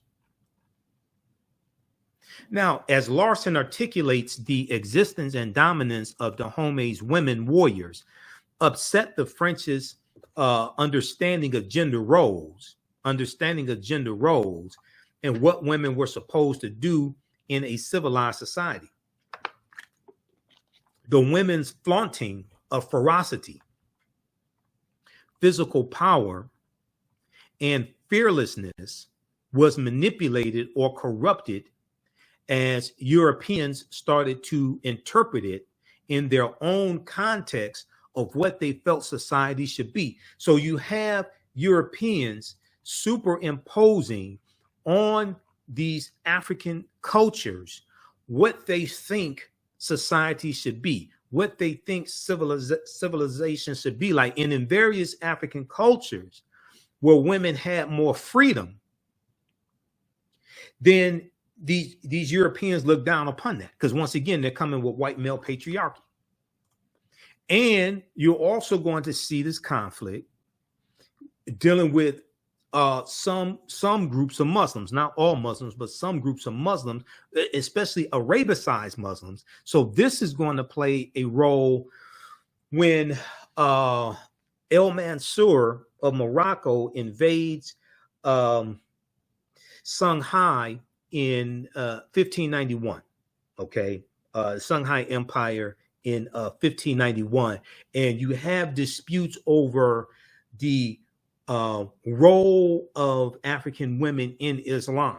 And generally speaking, there are exceptions. Generally speaking, Islam in East Africa tended to look different, generally speaking, than Islam in West Africa, because Islam in East Africa, like you go back to the times of the 1300s, 1400s, 1200s, 1100s, things like this. Islam in East Africa was largely spread by Arabs. So African culture, generally speaking, was not allowed to be freely incorporated into that Arabicized Islam. But generally speaking, Islam in West Africa was more so spread by Islamicized Africans. So West African culture is allowed to be infused more so into Islam in West Africa than East Africa. There are exceptions to that, but just generally speaking. And this caused conflicts with different groups of Muslims because of the freedom in many of these West African societies that women had. Okay, who has some information? Well, Dr. Jose Pimenta Bay in his lectures, the History of the Moors in Spain, which is on our YouTube channel, and that's on YouTube. He deals with that in there. I think Maleficenti Asante talks about that in Classical Africa, the book Classical Africa, but there are different sources on it. But Dr. Jose Pimenta Bay does talk about that because he talks about El Mansur invading Songhai in 1591. Okay, now for the French, the Agoji were simply, quote, more fuel for the civilizing mission, end quote, who sought to impose European ideas on African countries. For the French, the Agoji were simply more fuel for their civilizing mission, which sought to impose European ideas on African countries. And along with these European ideas come gender roles as well, based upon a European cultural paradigm infused, forced onto African people, as well as white Christianity also. Usually white Christianity as well. Now, the first Franco-Dahomean War began on February 21st, 1890, just 2 months after the accession of King Gleli's son, Kondo, who took the name Bahanzan upon claiming the throne. On March 4th, 1890, now what's interesting is this is taking place right in West Africa in Dahomey, 1890. And if we relate this to history like in this country, 1895, that's when Frederick Douglass dies. Okay, if we just look at this, we just look at this timeline, what's going on in West Africa, what's going on in the U.S. Because this is after the Civil War, after Reconstruction ends, you have Jim Crow laws being passed. This is 5 years after the Mississippi State Convention of 1890 that rewrites the Mississippi State Constitution to impose poll taxes and literacy tests, right? Do you all know who Zara Cully is? Okay, Zara Cully played Mother Jefferson on the Jeffersons. Actress Zara Cully, Mother Jefferson. She died in 1978. Zara Cully was born in 1892. Zara Cully was born 3 years before Frederick Douglass died. Zara Cully was born 2 years after the first Franco-Dahomean War started in 1890. When you watch the Jeffersons, the episodes with Mother Jefferson, you're watching somebody who was living history. She was born before Harriet Tubman died in 1913. She was born in 1892 before Booker T. Washington died in 1915. She was born, I think, 27 years after slavery ended and the Civil War ended. Zara Cully, veteran actress, I think very underrated, best known for her role as Mother Jefferson on the Jeffersons. Born 2 years after the Franco-Dahomean War of 1890 began. All right, so that's just a little side note there. Okay, so on March 4th, 1890, the Dahomey army attacked the French at Cotonou, only to fall to the Europeans' vastly superior firepower. So this is the thing. Europeans are coming with superior weapons. Unfortunately, what the African Moors taught the Europeans came back to kick us in the behind, because the Moors are going to introduce something called a fire stick. Okay. And a fire stick, now I don't know what year, but they go in 711 AD. So at some point they introduced the fire stick. And Dr. Jose Pimenta Bay talks about this. And the fire stick fires, it's a long stick that fires one round. Okay. The Europeans take this and they manufacture the first like rifle in the mid 14th century, somewhere around 1346 or so. But then they're going to take firearms to another level. And these Europeans are coming in with superior weapons, and they're coming in with the cannon. Okay, so between the rifle and the pistol and the cannon, then also the Bible, okay, and whiskey, because you're going to see that they trade whiskey as well. And we see this depicted in the film, The Woman King as well. These are going to screw Africa up. Isn't it interesting that they traded whiskey? And you're going to have some Africans who get drunk, things like this. And in the African-American inner city, there's a liquor store on every other corner. Isn't it interesting that Europeans bring in whiskey, bring in alcohol to Africans to trade for African captives, or they may trade for other things. And then the African-American inner city, we have a liquor store on almost every corner. And they're designed to keep us drunk because it's hard to fight back when you're drunk. Also, a lot of our communities have a proliferation of marijuana dispensaries. Now, I understand medicinal marijuana. Recreational marijuana. And the fact that for probably 30 years, maybe a little more than 30 years, especially marijuana usage has been infused into negative corporate controlled hip hop, even before it became legal. Rolling down the street, smoking Indo, sipping on gin and juice. How many crimes are you committing? Open contents, smoking marijuana, driving, even if you're the passenger, that's illegal in the car. Does the person have a legal driver's license? Do they have insurance? Are their tags valid?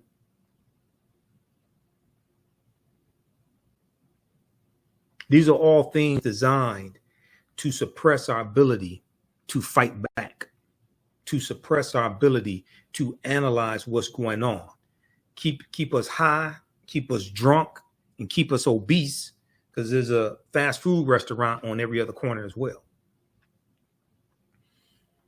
So just as they use whiskey and alcohol with Native Americans, just as Europeans use whiskey and alcohol with Africans on the continent of Africa, isn't ironic? Well, it's not ironic that we have a liquor store on almost every corner in the African American community. I would argue it's for the same purpose.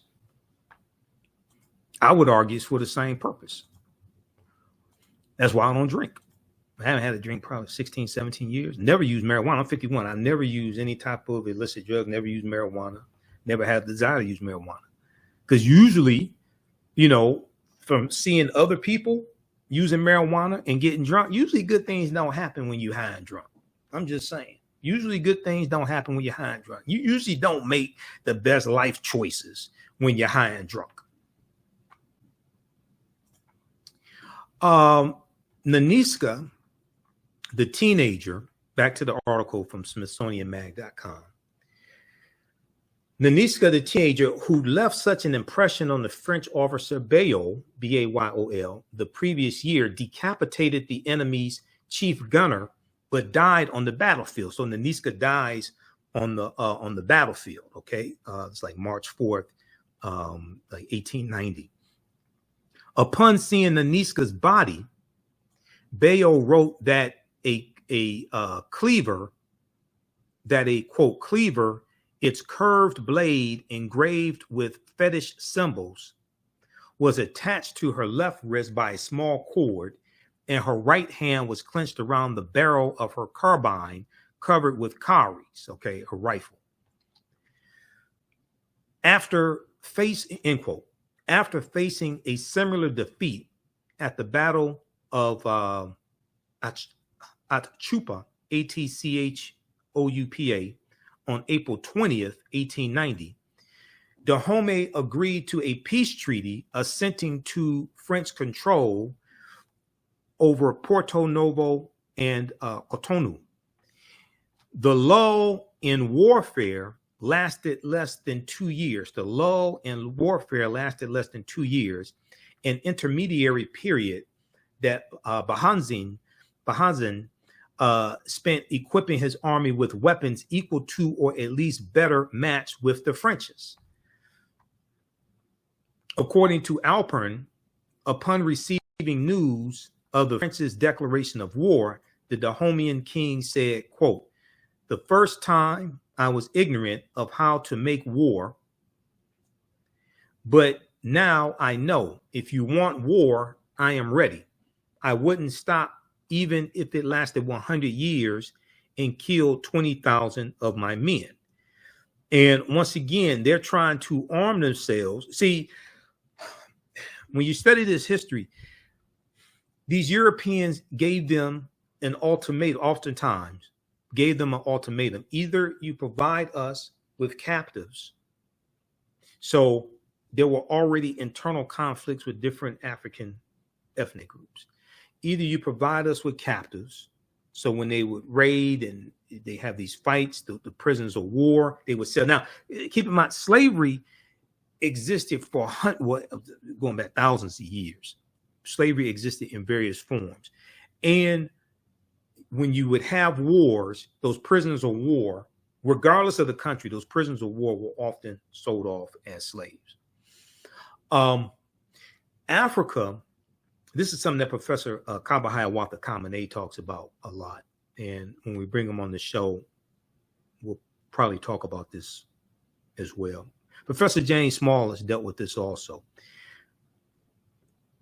Before the transatlantic slave trade begins in the mid-14th century, 1441, with the Portuguese involvement, Africa already had a cultural servitude system, In the documentary 500 Years Later with Dr. Malefikete Asante and Dr. Maulana Karenga, they talk about this as well.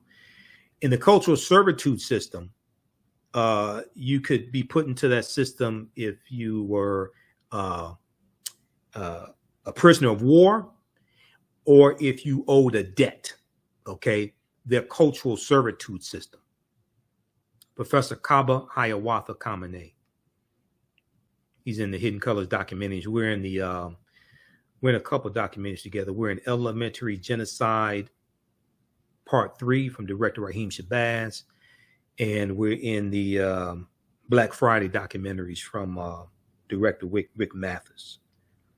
I'm trying to think, is there another documentary in together? I was supposed to be in Hot P. He's not in Hot P. Professor James Small is in Hot P. I was supposed to be in Hot P from Taki Grant, but we could never connect to do my interview. Because I'm in 7 documentaries. I just don't talk about it a lot.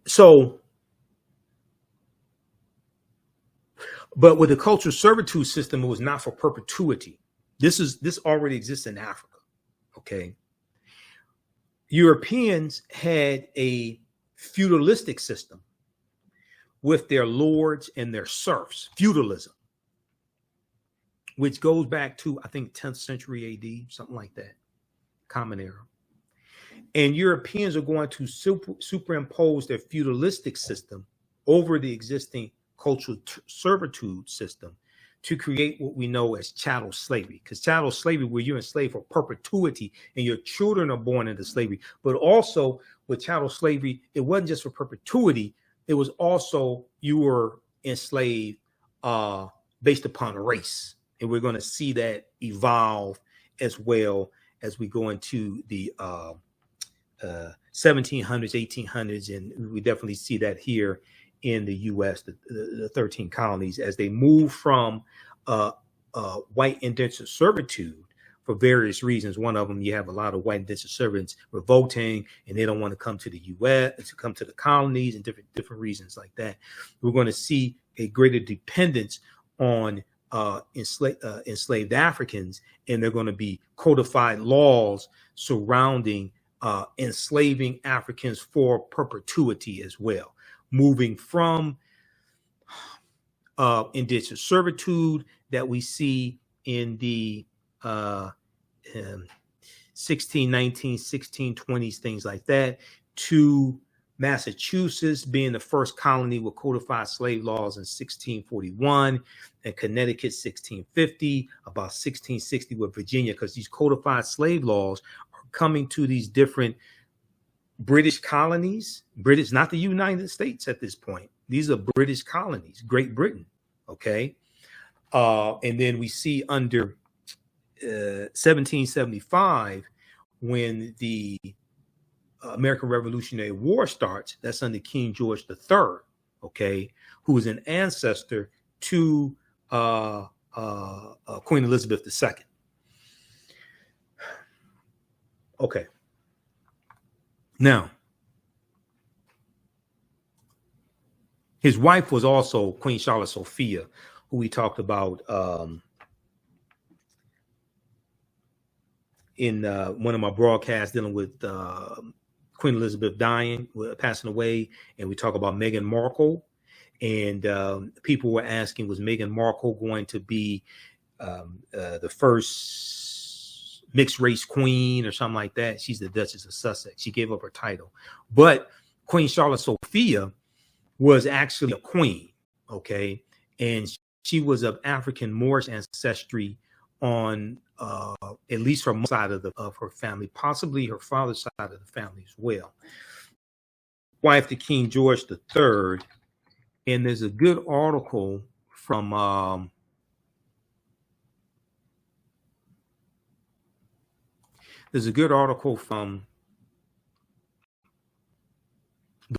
Washington Post that deals with this. This was written by Deneen L. Brown, and it deals with Queen Charlotte Sophia. Because the African Moors are going to go all throughout Europe, and they intermix to varying degrees into the European bloodline. So you're going to get a lot of these biracial or mixed race people.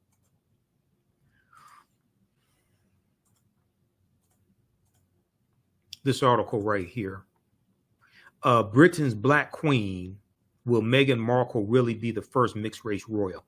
So Deneen L. Brown writes some really good articles for the Washington Post. This came out November 27, 2018. So this was a few months before her wedding, okay? Because her wedding was May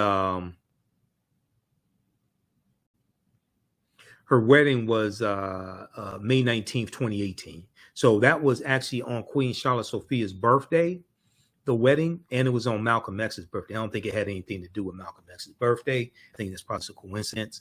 I'm not sure if they had it on that date because it was Queen Charlotte Sophia's birthday.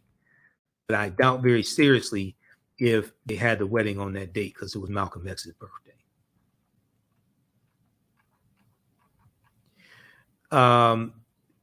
Historian Mario de Valdez y Cocom, C-O-C-O-M, argues that Queen Charlotte Sophia was directly descended from a black branch of the Portuguese royal family, directly descended from the black branch of the Portuguese royal family. There's a book written by I met the sister. We had her here on the show. What's her name? Not Dr. Dana Ramey Berry, not her, but what's my sister's name? She's an African American female historian. She has a in the book that Nate Parker put out about the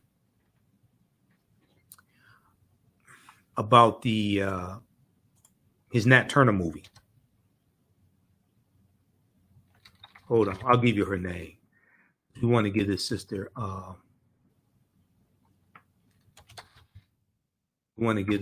due respect because there's a lot of work putting together that book.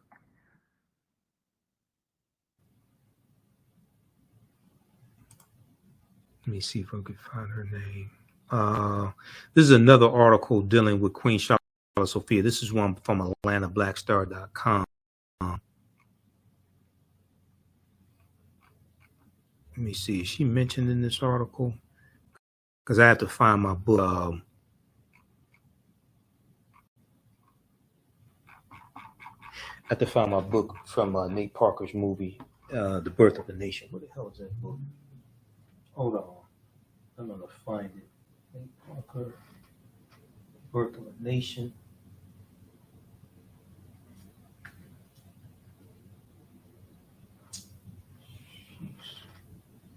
Just a second. I got to find it. I'm not sure where it is. Nope. That's Gates. But anyway, let's continue here. Historian Mario de Valdes argues that Queen Charlotte was directly descended from a black branch of the Portuguese royal family, Alfonso III and his concubine Oruana, Ouruana, who was a black Moor, who was an African Moor.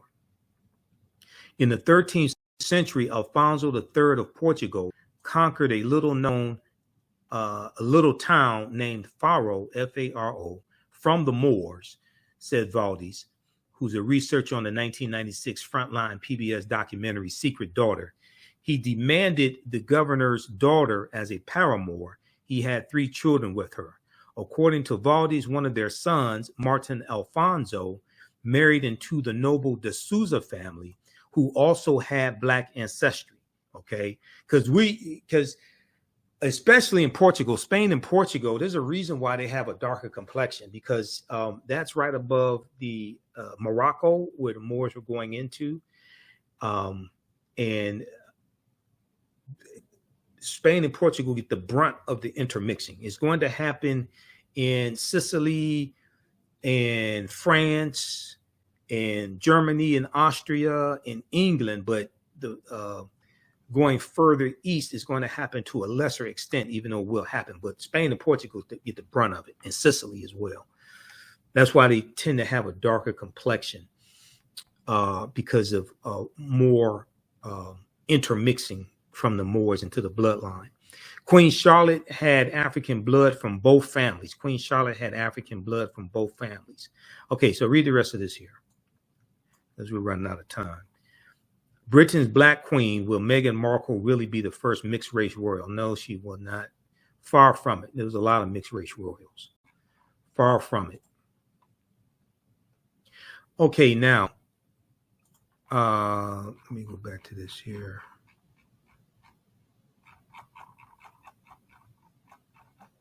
Let's go back to this article quickly.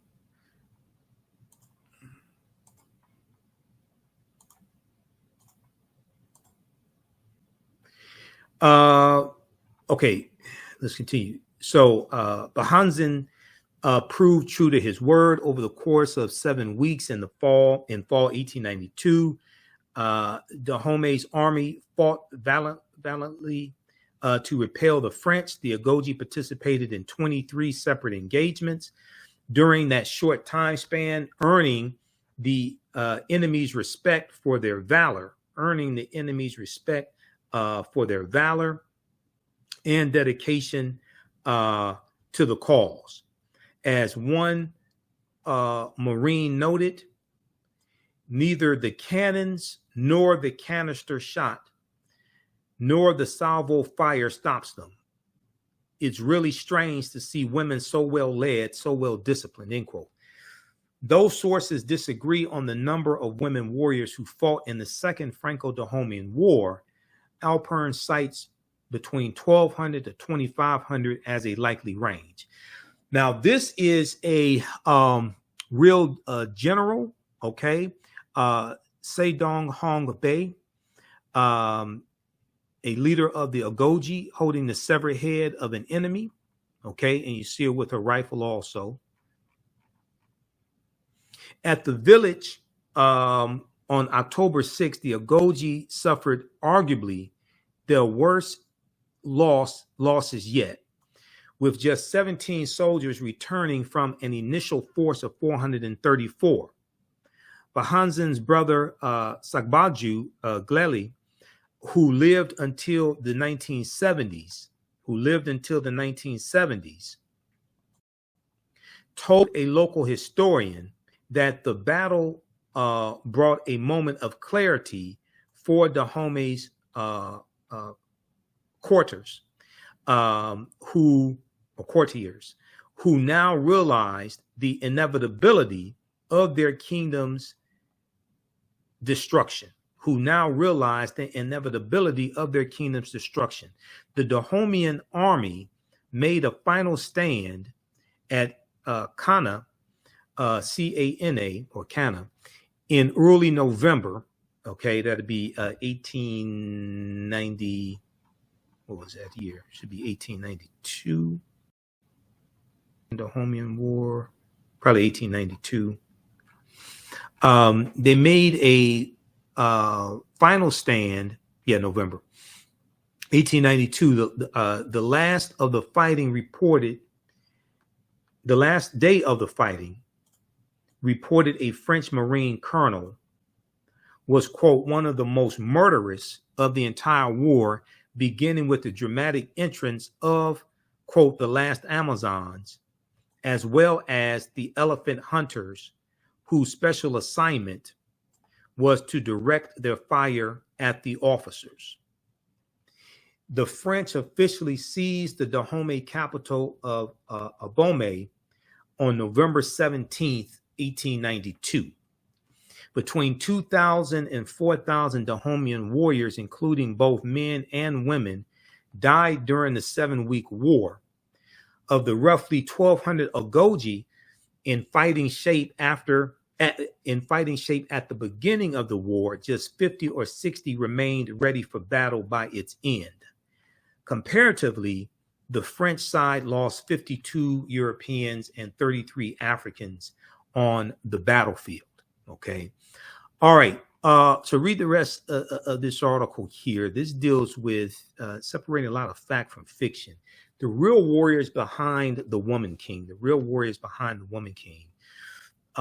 September 15, 2022. This is from SmithsonianMag.com, Smithsonian Institute. Okay. Now, I'm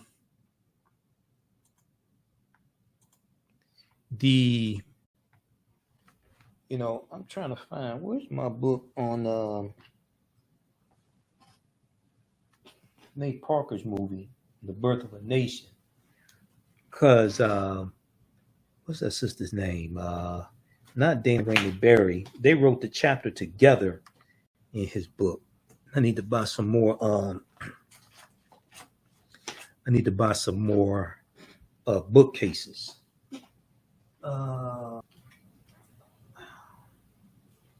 I don't know where it is. It's somewhere around here. Because I thought I recently had it. A lot of people don't know that book exists. But what it was a book that went more in depth. Nate Parker put it out, and it went more in depth into his movie, The Birth of a Nation, that deals with the Nat Turner Rebellion. And there's a historical chapter in there by Dr. Dana Rainey Berry and this other sister. They're both two African-American female historians. Let me see here.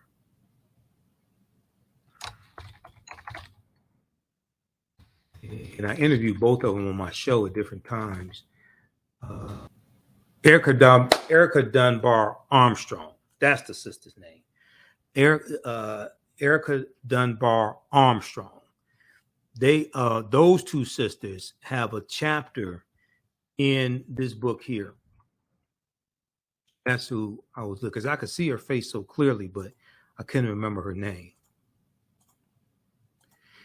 This is the book that Nate Parker put out dealing with his film, The Birth of a Nation, which is about the Nat Turner Rebellion. It's called The Birth of a Nation, Nat Turner and the Making of a Movement, edited by Nate Parker, now a major motion picture. Okay. And it has behind the scenes information, behind the scenes interviews with the cast, things like that. but it has a chapter dealing with the real history of Nat Turner and what happened after the Nat Turner Rebellion and his the trial of Nat Turner, things like this. And it's this chapter here, an essay by noted historians Erica Dunbar Armstrong and Dana Ramey Berry on Nat Turner's rebellion and other slave uprisings. They have a fantastic historical chapter in that book, Separating Fact from Fiction. So her name is Erica Dunbar Armstrong. Erica Dunbar Armstrong also wrote a book about Queen Charlotte Sophia.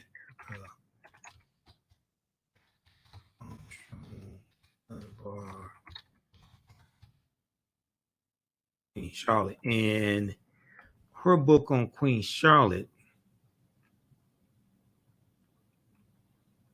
actually, if I remember correctly, Roland Martin interviewed her on Roland Martin Unfiltered about the book. Let me see something here. Where is that? Rutgers.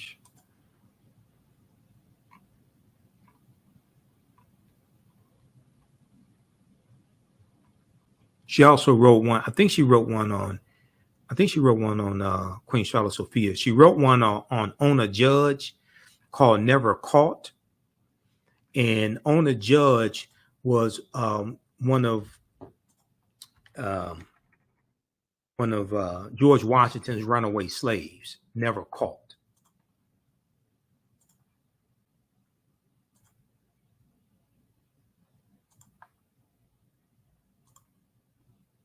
I think she wrote one on Queen Charlotte Sophia, because it's a book that an African American female historian wrote. But she wrote, Erica Armstrong Dunbar wrote this book here. This is a deep book. I've read excerpts of it, but I've studied about Ona Judge.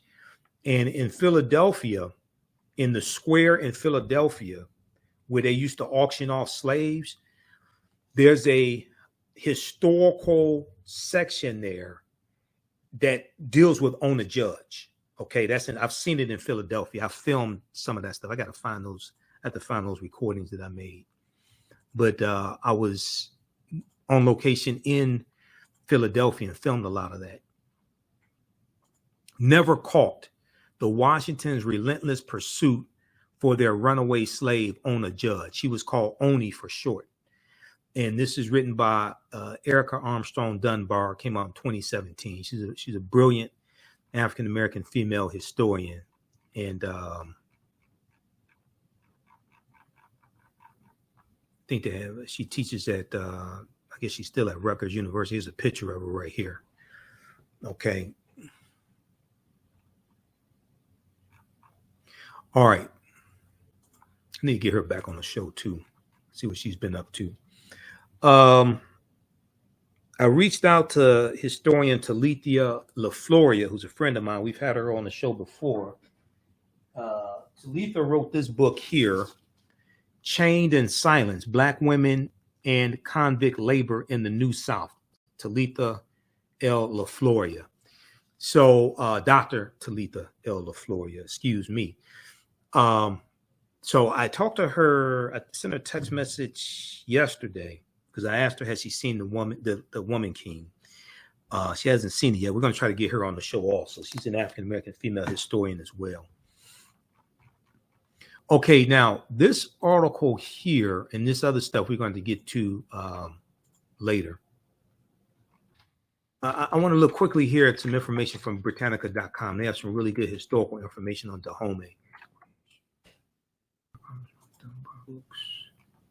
Let's look at this here from Britannica.com. Okay, she also wrote a book called She Came to Slay about Harriet Tubman as well. I don't know who that was that wrote the book on Queen Charlotte. It was somebody that wrote the book on Queen Charlotte. I have to figure that one out.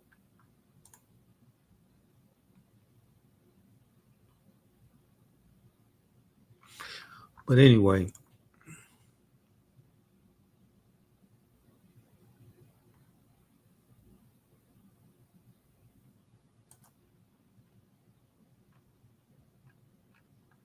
if we look here at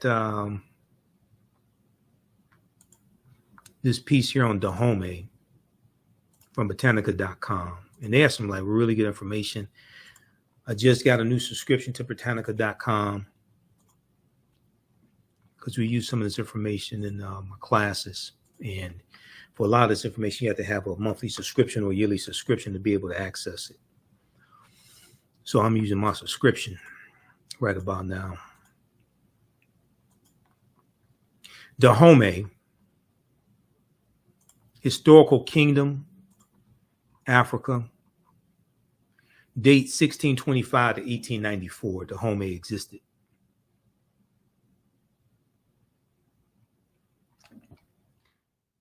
Zoom in on this here.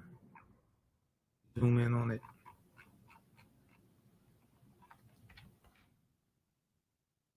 The Dahomey kingdom in Western Africa that flourished in the 18th and 19th centuries in the region that is now Benin.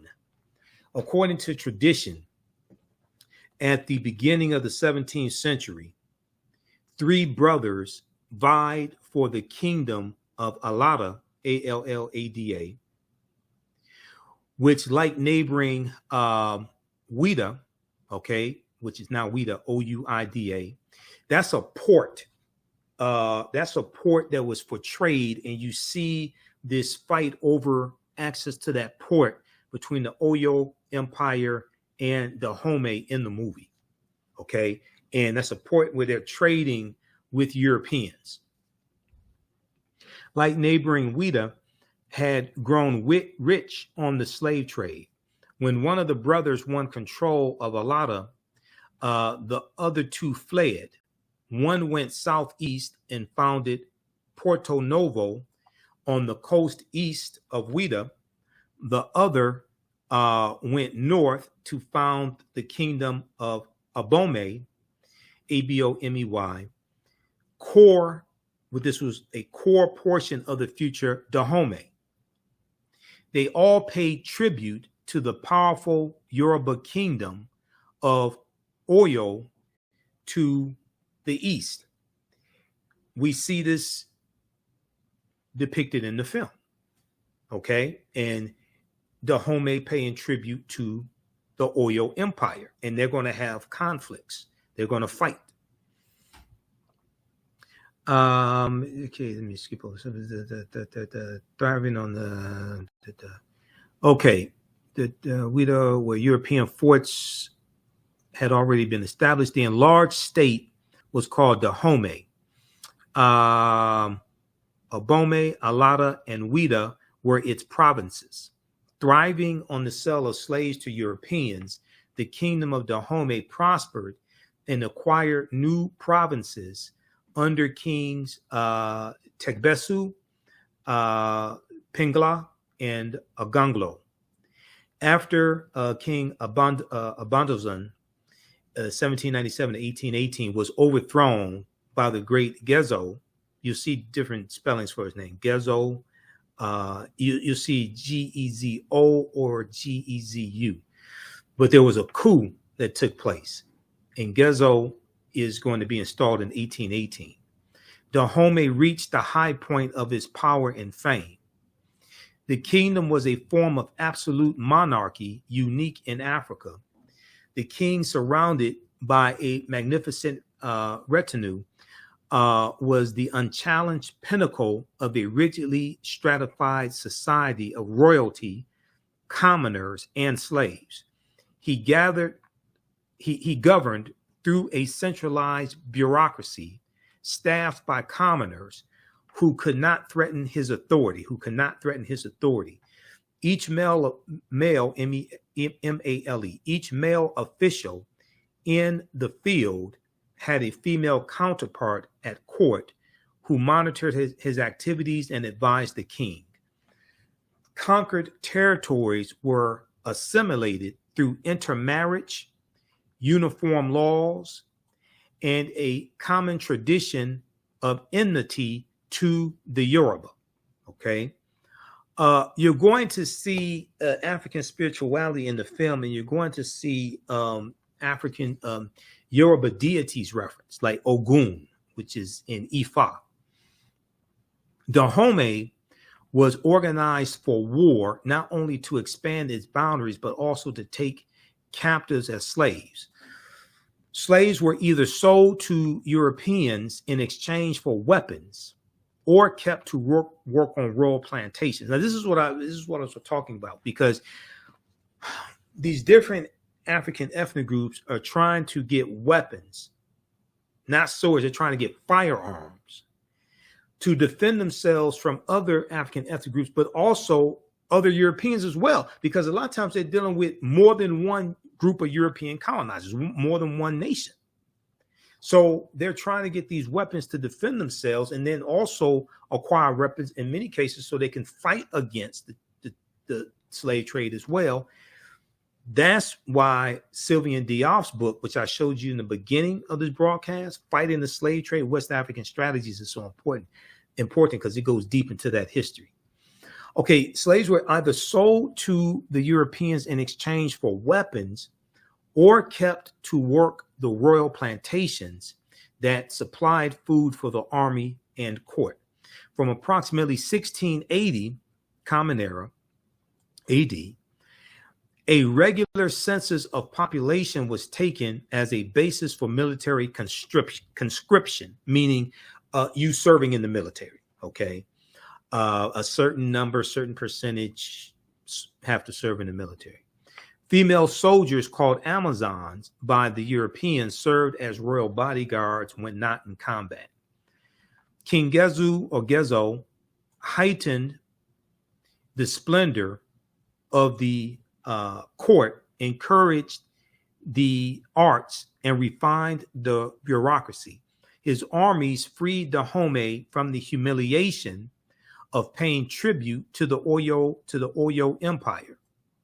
After about 1840, however, the kingdom's fortunes changed as Britain succeeded in putting an end to the overseas slave trade. So 1807 and 1834, Great Britain abolishes slavery in its colonies. They're going to pay reparations to 46,000 British slave owners, but not reparations to the 800,000 Africans they enslaved. So they want credit for abolishing the slave trade after like 272 years that they were involved in it. They get involved in 1562. You don't get credit for that. Gezu accomplished a smooth transition to palm oil exports. Slaves, instead of being sold, were kept to work palm plantations. Palm oil was far less lucrative than slaves, however, and an economic decline followed under Gezu's successor, Gleli, his son, when the French won control of Porto Novo and Cotonou and attracted coastal trade there. Commerce at Ouida collapsed after the ascension of Bahanzin, who served 1889 to 1894, because they're destroyed right around 1894, Dahomey. Hostilities were precipitated. In 1892, a French expedition under Colonel Alfred Dodds, D-O-D-D-S, defeated the Dahomeans and established a protectorate. Bahanzin was deported to the West Indies. His former kingdom was absorbed into the French colony of Dahomey, with its capital at Porto Novo. Then it goes in and talks about the Oyo Empire in what's present-day Nigeria. Now, Oyo Empire, which was a Yoruba state north of Lagos, in present-day southwestern Nigeria, that dominated during 1650 to 1750. Most of the states between the Volta River in the west and Niger River in the east. It was the most important and authoritative of all the early Yoruba principalities. According to traditions, Oyo derived from a great Yoruba ancestor and hero, Oduduwa, who likely migrated to Ile-Ife and whose son became the first Alafin or ruler of Oyo. My Yoruba is much better than like the Fo or Dahomey, things like this. I know Yoruba words much better. Linguistic evidence suggests that two waves of immigrants came to Yoruba land between 700 AD and 1000 AD, the second settling at Oyo in the open country north of the Guinea forest. This second state became preeminent among all Yoruba states because of its favorable trading posts, its natural resources, and the industry of its inhabitants.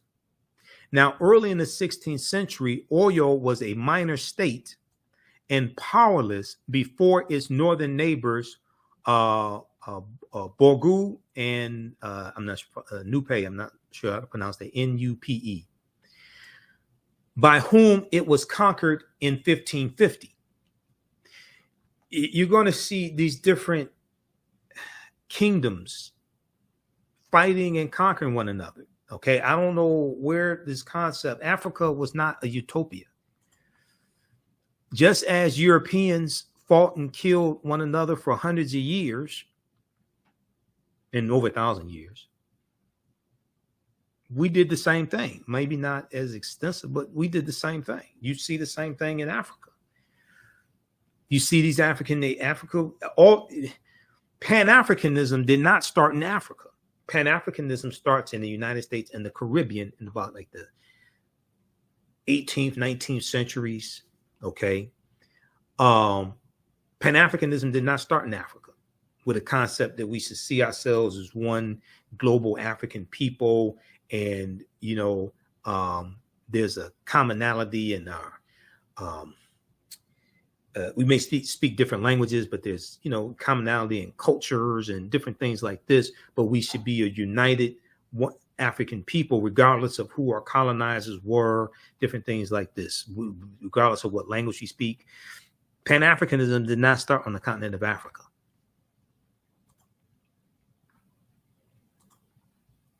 So African people did not see themselves as one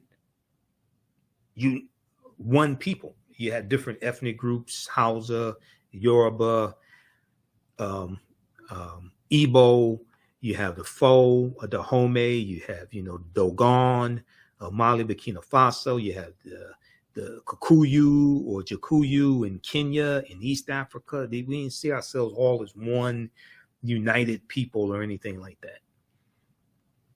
And it's the same thing. Europeans fought and killed each other. The English, the Anglos, the Saxons, the Lombards, the Jutes, the Franks, the Vandals, the Visigoths. They fought and killed each other for hundreds of years. The power of Oyo was already growing by the end of the century. However, thanks to the Alafin Orompoto, who used the wealth derived from trade to establish a cavalry force and to maintain a trained army. Oyo subjugated the kingdom of Dahomey in the West in two phases, 1724 to 1730 and 1738 to 1748, and traded with European merchants on the coast through the port of, which now is Porto Novo. As Oyo's wealth increased, so did its leaders' political options. Some wished to concentrate on amassing wealth, while others advocated the use of wealth for territorial expansion. The difference was not resolved until the Alafin Abiodun,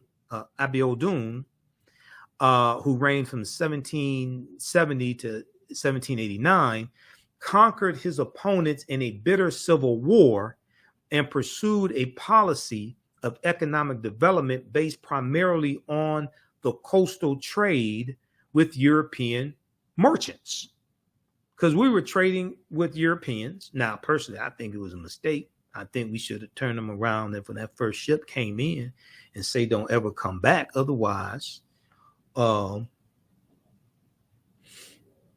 going to meet your ancestors.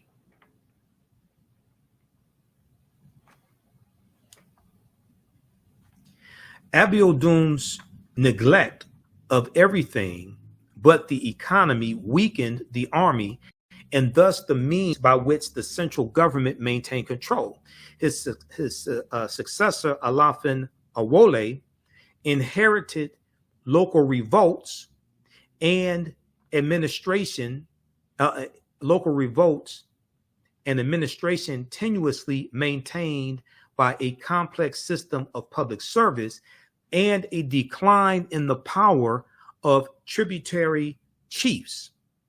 The decline was exacerbated by quarrels between the Alafin and his advisors. We didn't all get along harmoniously. It continued throughout the 18th century and into the 19th century, when oil began to lose control. The oil empire began to lose control of its trade routes to the coast. The oil empire was invaded by the newly risen foe of Dahomey, and soon after the year 1800, it was captured by militant Fulani Muslims from Hausa land in the northeast. So that's like in present-day Nigeria as well. Okay, so check out this information. That's some good, really concise information at Britannica.com, which gives you like some good background information on all this.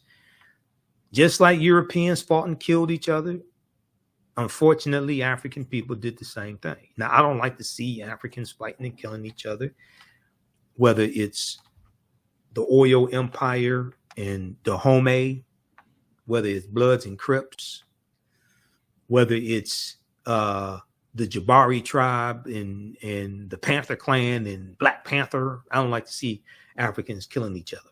But just like all Asians fought and killed, and you had wars in China and different things like that. You had wars all throughout Europe. Same thing in Africa.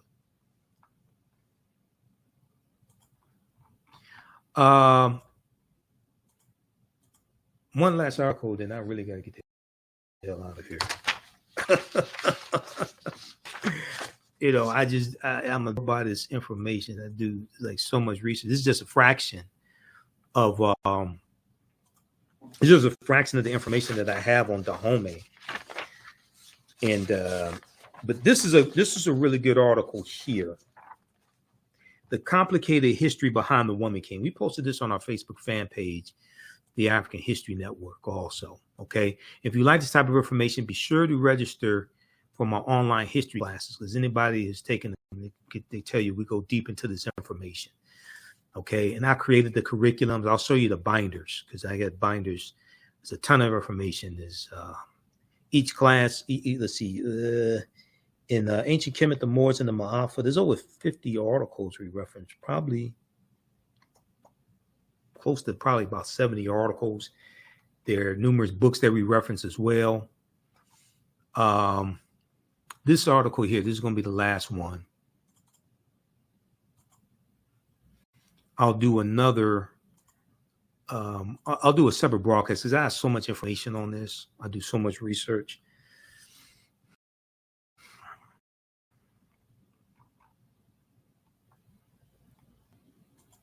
Where's this one here? The Complicated History of the Woman King. This is from Time Magazine, time.com.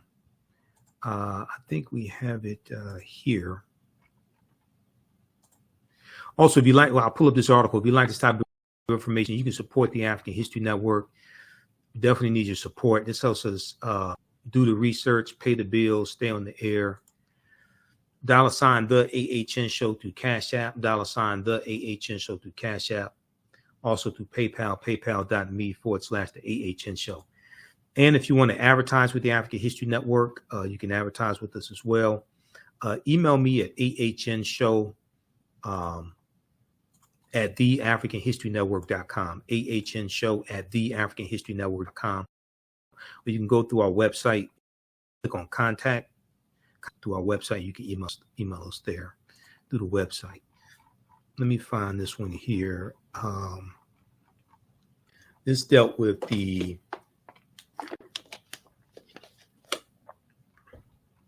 complicated history behind the Woman King. The complicated history of the Woman King.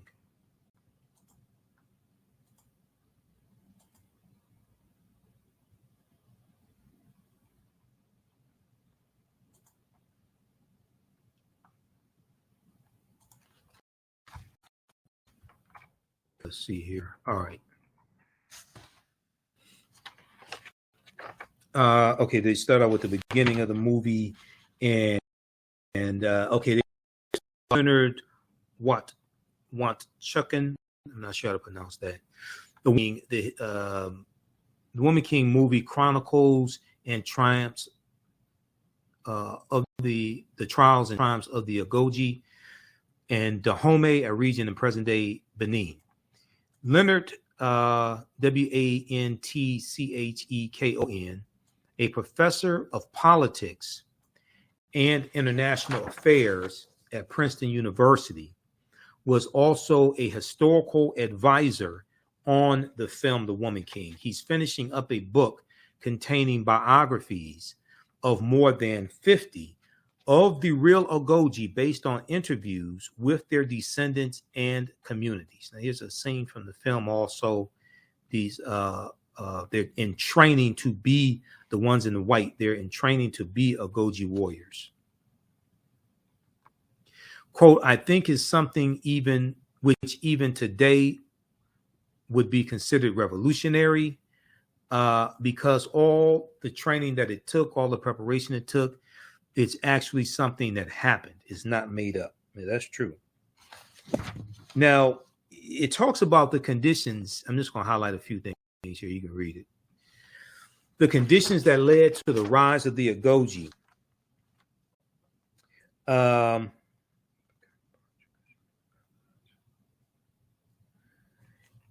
They lay out three key points regarding conditions that created the Ogoji. First, the actual origins of the Dahomey Amazons are cloudy, although the first recorded mention of them dates back to 1729, as I talked about earlier.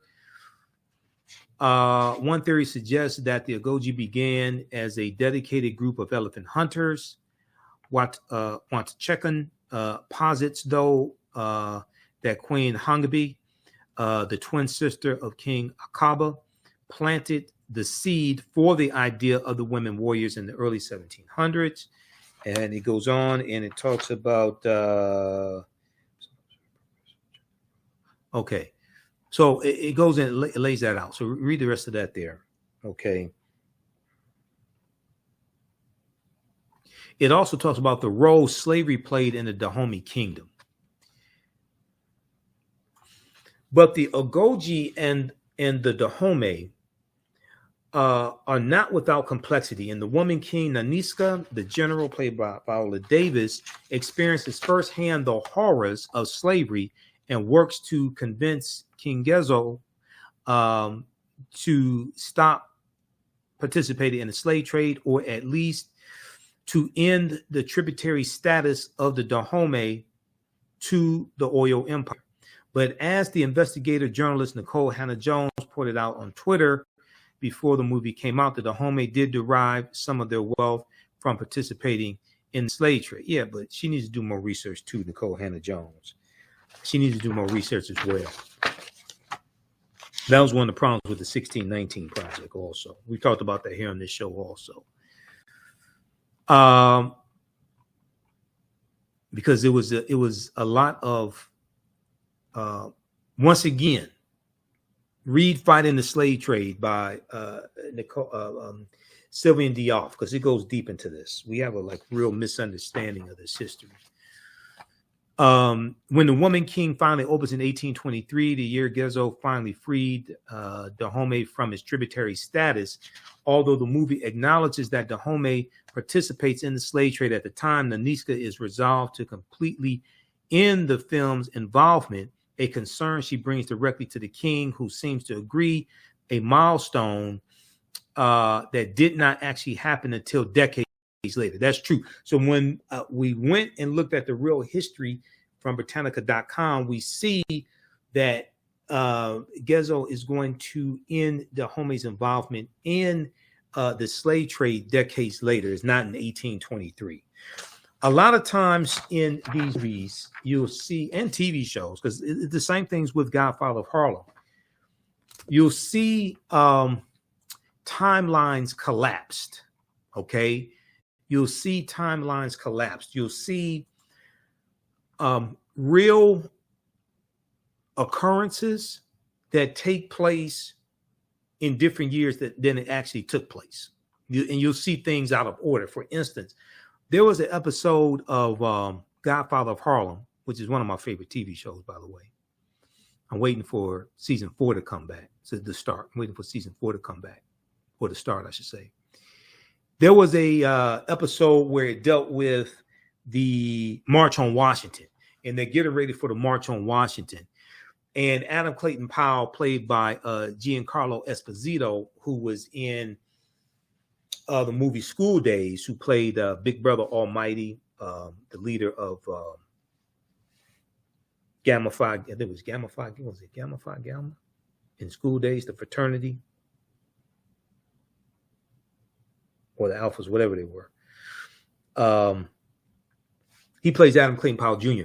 There's a scene where they are in the planning stage of the March on Washington, and he talks about 4 little girls killed in a church bombing.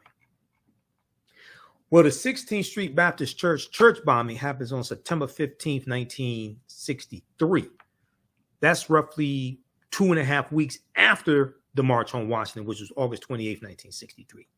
They get their timeline screwed up. There's when they deal with Malcolm X, there's a scene where Malcolm is delivering the Ballad of the Bullet speech, and he's wearing a goatee. Well, Malcolm didn't start wearing a goatee until he goes on his Hajj to Mecca in late April 1964. Well, he delivers the Ballad of the Bullet March 29th, 64. He's clean shaven. When he delivers the Ballad of the Bullet, Malcolm is clean shaven. March 29th, 1964, April 3rd, April 4th, 64. He delivers that before he goes on his Hajj to Mecca. He's clean shaven. They have him delivering the Ballad of the Bullet with a goatee. And it's like they collapse the timelines. So they screw up the dates, things like that. But that happens. But you get some of the salient points, but you have to really understand history so you don't get confused. The movie came out in 1978, made for TV movie called King, about Dr. Martin Luther King Jr. and his life, starring Paul Winfield as Dr. King and Cicely Tyson as Coretta Scott King. There's a scene, a fictitious scene, that deals with a fictitious meeting between Malcolm X and Dr. King. Now, they did meet in real life, but that was March 26, 1964. They only met for a couple of minutes. This was at the U.S. Senate debate for the Civil Rights Act.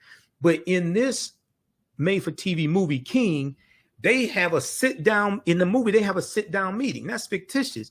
And Malcolm has a goatee. Now, the actor who played Malcolm X also played Pretty Tony in the movie The Mac, starring Max Julian. Okay, so they have Malcolm with a goatee, but Malcolm meets Dr. King before he goes on his Hajj to Mecca. He's clean shaven. So they'll screw. This stuff happens in these, movies and historical TV shows. I wish they get the timeline straight at least, but things like this happen. This article here, and then also I'm going to give you the link here so you can register for the online history classes that I teach, because we get deep into this. And this really helps support the African History Network as well, helps us keep doing what we do and stay afloat and pay the bills, etc. Dr. King met Malcolm X. There's a good article from one from biography.com, but also a good one from Washington Post by Deneen L. Brown. She writes some really good articles dealing with history for the Washington Post.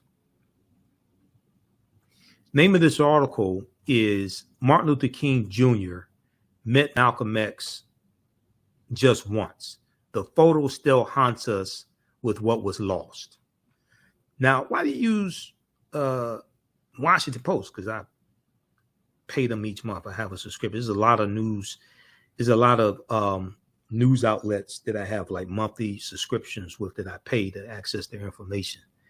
So when you help support the African History Network, you help us to be able to pay for all these subscriptions. Because I pay National Geographic $25 a month. Britannica.com, I think it's $8.99. I just signed up for. Los Angeles Times is sending me a bill. I just paid Time Magazine. So January 14, 2018. Now, this is when Malcolm meets Dr. King. Malcolm is clean shaven. March 26, 1964. Here's the date right here. U.S. Senate debate for the Civil Rights Act. Malcolm tells Dr. King, I'm throwing myself into the heart of the civil rights struggle, because this is late in the same month that Malcolm officially separates from the Nation of Islam. Malcolm joins the civil rights movement when he leaves the Nation of Islam. Why that's not talked about more, I really don't understand. Because if you watch the documentary, Make It Plain, which is one of the best documentaries on Malcolm, and the documentaries on YouTube, Dr. John Henrik Clarke, one of our great Grandmaster Scholar Warriors, is in the documentary. It deals with a meeting that Malcolm had with the civil rights leaders, the big six civil rights leaders. When he leaves the Nation of Islam, they meet at Juanita Portier's house, who was Sidney Poitier's wife. I think it was Sidney Poitier's first wife. She was black wife. Okay, we're gonna leave that alone. Okay, but they meet at Juanita Portier's house. Is Malcolm there and other civil rights leaders? Dr. King could not attend, but he sent a surrogate. They met to put out on the table all their grievances so that they can work together. This is in the documentary. That's not talked about, because you have forces that want to keep us at odds with one another, just like there were forces that wanted to keep the oil empire to keep fighting Dahomey so they could provide Europeans with captives. You have forces that want to keep us fighting between the followers of Dr. King, the followers of the Honorable Elijah Muhammad, the followers of Marcus Garvey, the followers of Malcolm X, all this stuff. When we really should be one united African people. One aim, one destiny, understanding history. Because if we understand our history, our collective history, it'll cut down on a whole lot of confusion and arguments and all this simple Simon-ass nonsense that just benefits white supremacy, to keep us fighting and arguing with one another, divide and conquer strategies. But Malcolm tells Dr. King that he's throwing all of his effort into, I'm throwing myself into the heart of the civil rights struggle. King would say later, he is very articulate, but I totally disagree with many of his political and philosophical views, at least insofar as I understand where he now stands. But February 24th, 1966, who does Dr. King go meet with? Dr. King and Coretta Scott King go meet with the Honorable Elijah Muhammad at Elijah Muhammad's house in Chicago. The exchange will only last a minute, but the photo remains a haunting reminder of what was lost. They would never meet again before each was assassinated. First Malcolm, then Dr. King.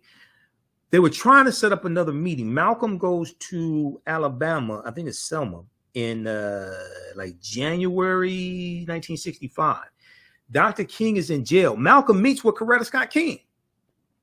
Why isn't that talked about? Because if we see that Malcolm could meet with Coretta and Malcolm wants to meet with Dr. King, and we see that Dr. King had a secret friendship with Muhammad Ali, and one is a Christian and one is a Muslim, and Malcolm, this is one of the most important things. See, this is Pan-Africanism. Malcolm was calling for a unification of the civil rights leaders, even while he was still in the Nation of Islam. So the month before the March on Washington, July 31st, 1963, Malcolm sends a letter to the leading civil rights leaders, including Dr. King. 8 months before their brief meeting on Capitol Hill, March 26, 1964, Malcolm X sent a letter to Dr. King requesting a meeting. He sent them to the big six civil rights leaders, Dr. King and John Lewis and A. Philip Randolph and James Farmer of CORE. The return address was Muhammad's Mosque, number 7, 113 Lenox Avenue. Muhammad's Mosque, number 7, 113 Lenox Avenue, New York, New York. Malcolm X opened the letter with the greeting, "Dear Sir." He called for a united front against racial oppression in the country. When Malcolm was still in the Nation of Islam, Malcolm was calling for a unification of not just the civil rights leaders, but also their followers. Quote, "The present racial crisis in this country carries within it powerful destructive ingredients that soon may erupt into an uncontrollable explosion." Malcolm X wrote. The seriousness of this situation demands that immediate steps must be taken to solve this crucial problem by those who have genuine concern.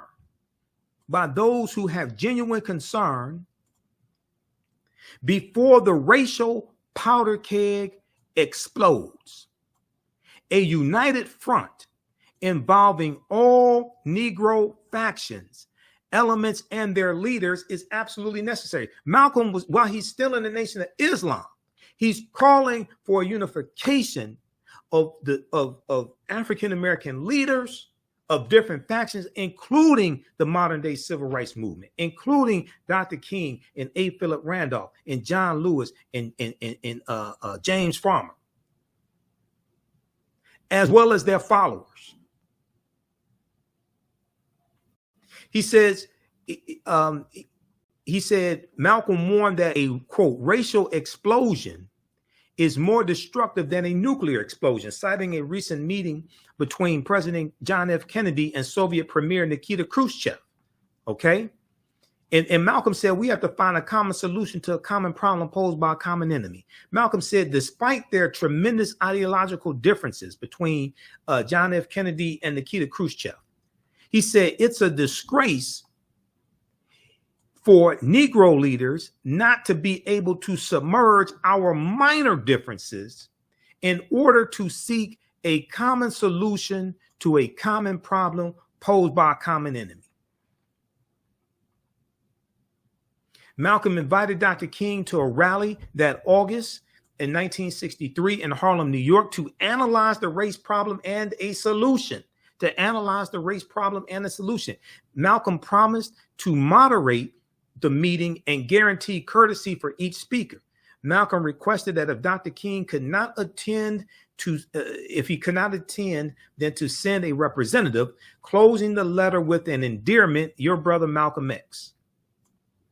Dr. King declined the invitation and did not send a representative, according to the book Malcolm X and the Cross, The Nation of Islam, Malcolm X and Christianity by Louis A. DeCaro Jr.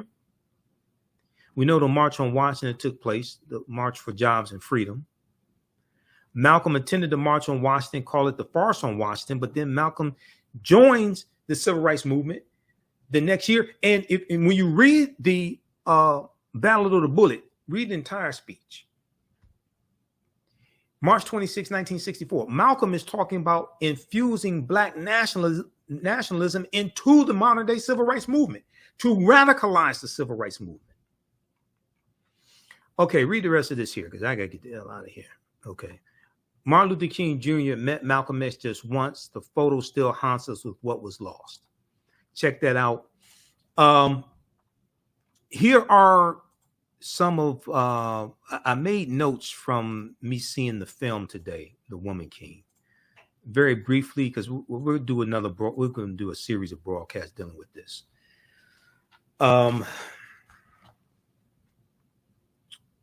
We see African martial arts depicted in the film also, which is fantastic as well. We see them using weapons. We see hand-to-hand combat. We know that martial arts originates in Africa. And we've had Ahati Kalindi Iyi on the show a number of times. He passed away a couple of years ago. He was one of my friends and the master of the African martial arts, Ahati Kalindi Iyi.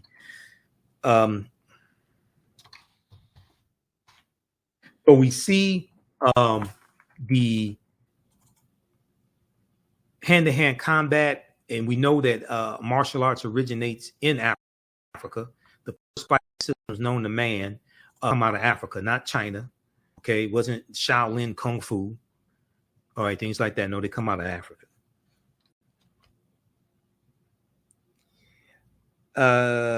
Okay, so King Gezo was problematic when you study the real history of him. He's problematic.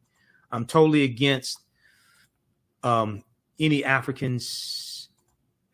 I was against really the cultural servitude system. I know it served a purpose, but I was against the cultural servitude system.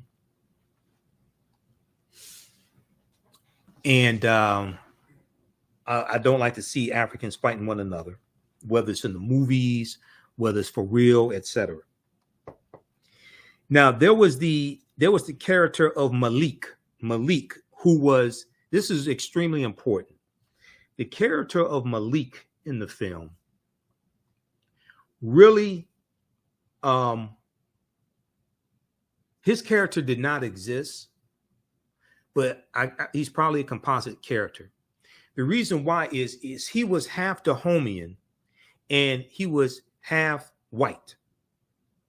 His mother was from Dahomey. His mother was sold as a slave in, I think, Brazil. It ended up in Brazil, okay? He's a free person. His mother's dying wish was that he goes to Dahomey to reconnect with his people and to find himself, okay?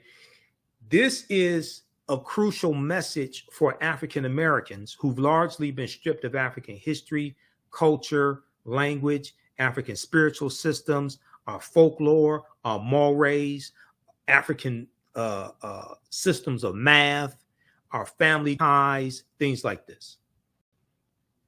He comes to, I'm not going to give, I'm not going to give away the end of the movie. He comes to Dahomey with a Portuguese slave trader.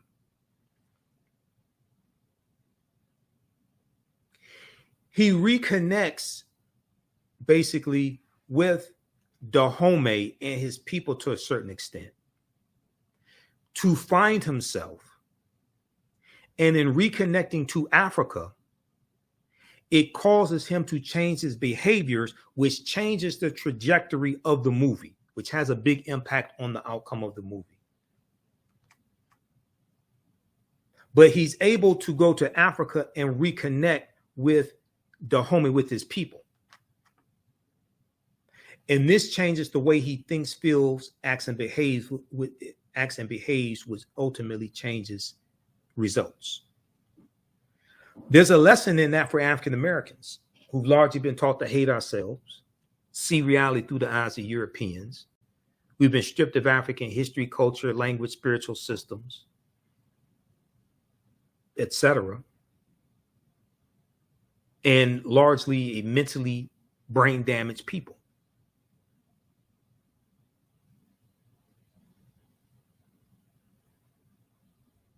There's a lesson in there when we look at Malik. And those who saw the movie, you know what I'm talking about. Then we see at the end of the movie, King Gezo, played by John Boyega, probably did not say this in real life, but it's important at the end of the movie. One of the things movies do that have a historical foundation, they don't just reflect what happened historically to varying degrees with a lot of license, a lot of liberties and creative licenses and things like this. They also have messages that relate to us in present day to shape the way we think, feel, act, and behave in present day, to inspire us to do better, to do more, to reach higher heights. He says something to the effect of African people should be united and stop fighting amongst ourselves, stop fighting each other. Good chance he didn't say that for real, but it's important for us to see that in the movie, because that relates to today. It is true. And it's true throughout our history.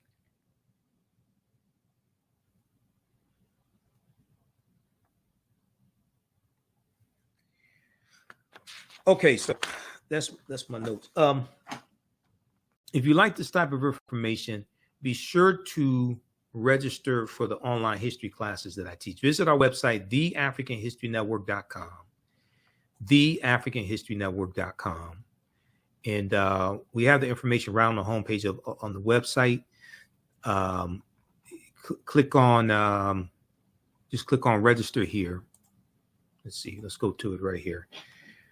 And as soon as you register, you can watch the archive classes. We do the sessions live. All the sessions are archived and recorded. So as soon as you register, you can watch the class we just did Saturday. Next class is going to be Saturday, September 24th, 2 p.m. to 4 p.m. Eastern Standard Time. Classes on sale, $80, regularly $130. Click right here to register here. It takes you to the next page. And then you just click on, let's see, where do we go here? Okay, it takes you to our Learn World page, and you just click on register here. And as soon as you register, you click right here, enroll. Okay. And it takes you to the next page, and then you can start watching the content. And you can join us in class live. I don't take attendance. You can join us in class live. That's fine. But we deal with thousands of years of history and what leads up to the transatlantic slave trade taking place. You can also email us at AHNShow at TheAfricanHistoryNetwork.com, AHNShow at TheAfricanHistoryNetwork.com. So I teach that class, and then the second class I teach is from the Civil War to the Civil Rights Movement and Black Power, 1865 to 1968. From the Civil War to the Civil Rights Movement and Black Power, 1865 to 1968. So we deal with thousands of years of history and what leads up to the transatlantic slave trade. We deal with, we start in 1803 with the Louisiana Purchase and the Haitian Revolution, because those two events are related. And we deal with history chronologically leading up to the Civil War and Reconstruction, 1861, 1865, Jim Crow era, World War II, World War I, World War II, Great Migration, Civil Rights Movement, Black Power Movement. Okay, so we go throughout history chronologically. Each class we go through and analyze approximately a 20-year, 25-year period of history. Okay, that is from the Civil War to the Civil Rights Movement and Black Power, 1865 to 1968, and that's at our website also, TheAfricanHistoryNetwork.com. So we have the information for the classes. You can register for the bundle pack here of courses also. Okay. You get both classes for $130. That's over a $300 value because it's some bonus content you're going to get from me as well. And if you've taken any of my online classes in the past, email me as well. You can email us through the website. Just click on Contact the African History Network. You get a 50% discount if you've taken any of our online classes in the past. There is we have to put this on a homepage at the website, but if you go to shop, our DVD lectures are there, my DVD lectures. Basically, we have a new bundle pack, 15 DVD bundle pack, African History Awakens the African Mind from Mental Death. This is a 15 DVD bundle pack. You get 15 of my lectures. They're on sale $100. It includes 3 of my lectures dealing with the film Black Panther also. So that's at our website, TheAHNShow.com, and just click on shop. Okay, and we have it there. Has my DVD lectures and some other ones also as well, and a few documentaries also. Out of Darkness, Heavy as the Crown, Out of Darkness documentary also. All right, remember the African History Network, you focus on educating, empowering, and inspiring people of African descent throughout the diaspora and around the world. Thanks for staying for this extended broadcast. I had a lot to deal with because this is a deep, deep topic. It's a lot of history. I got more information on Dahomey, more articles, things like this. We just don't have enough time to get through all of this. But this is a really, really important topic. Too much nonsense, misinformation floating around on social media. None of those people saw the movie. Okay, I looked at, I have 1 million followers on our fan page, the African History Network. I looked at probably over 100 comments. I lost track of the comments that I saw. Nobody who saw the movie had overall a negative opinion of the movie. Everybody who saw the movie was blown away by it. The only people who had something negative to say were people who didn't see the movie. So what does that tell you? Right now, it's correct wrong behavior. It's not over till we win Wakanda forever. We'll talk to you next time. Peace. Repaired Nation's 4th Annual Black Cooperative Solidarity Conference 2022 is taking place Saturday, October 8th, 2022. They welcome you to the Black Solidarity Co-op Conference hosted by Repaired Nations. They are excited to offer their virtual conference on cooperative action in the African diaspora community. Their theme this year is I versus We, Repairing a Nation. I versus We, Repairing a Nation. Working toward that goal, they've put together a stimulating day of workshops on Saturday, October 8th, 2022, taking place 10 a.m. to 4 p.m. Pacific Standard Time. They're offering virtual classes around building cooperatives, funding resources, land sovereignty, and travel around the African diaspora. They are looking to offer popular education in the following areas: how to work collaboratively, Black identity, finances, and how to fund your cooperative, Black independent spaces, Black greatness, collective versus individualistic mindset. This is an all virtual session taking place Saturday, October 8th, 2022.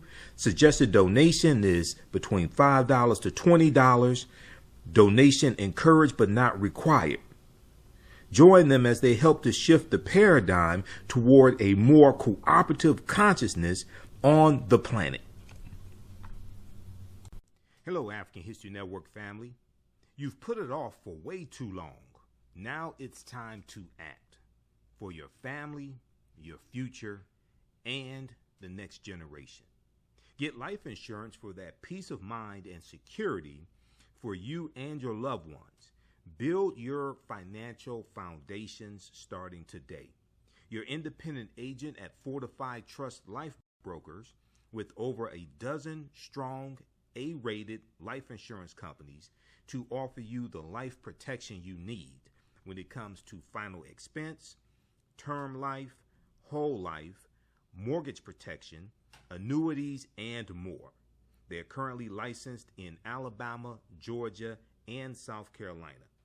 Don't let a pre-existing health condition hinder you from getting life insurance. you can get the affordable coverage you need today. Life insurance is only the beginning.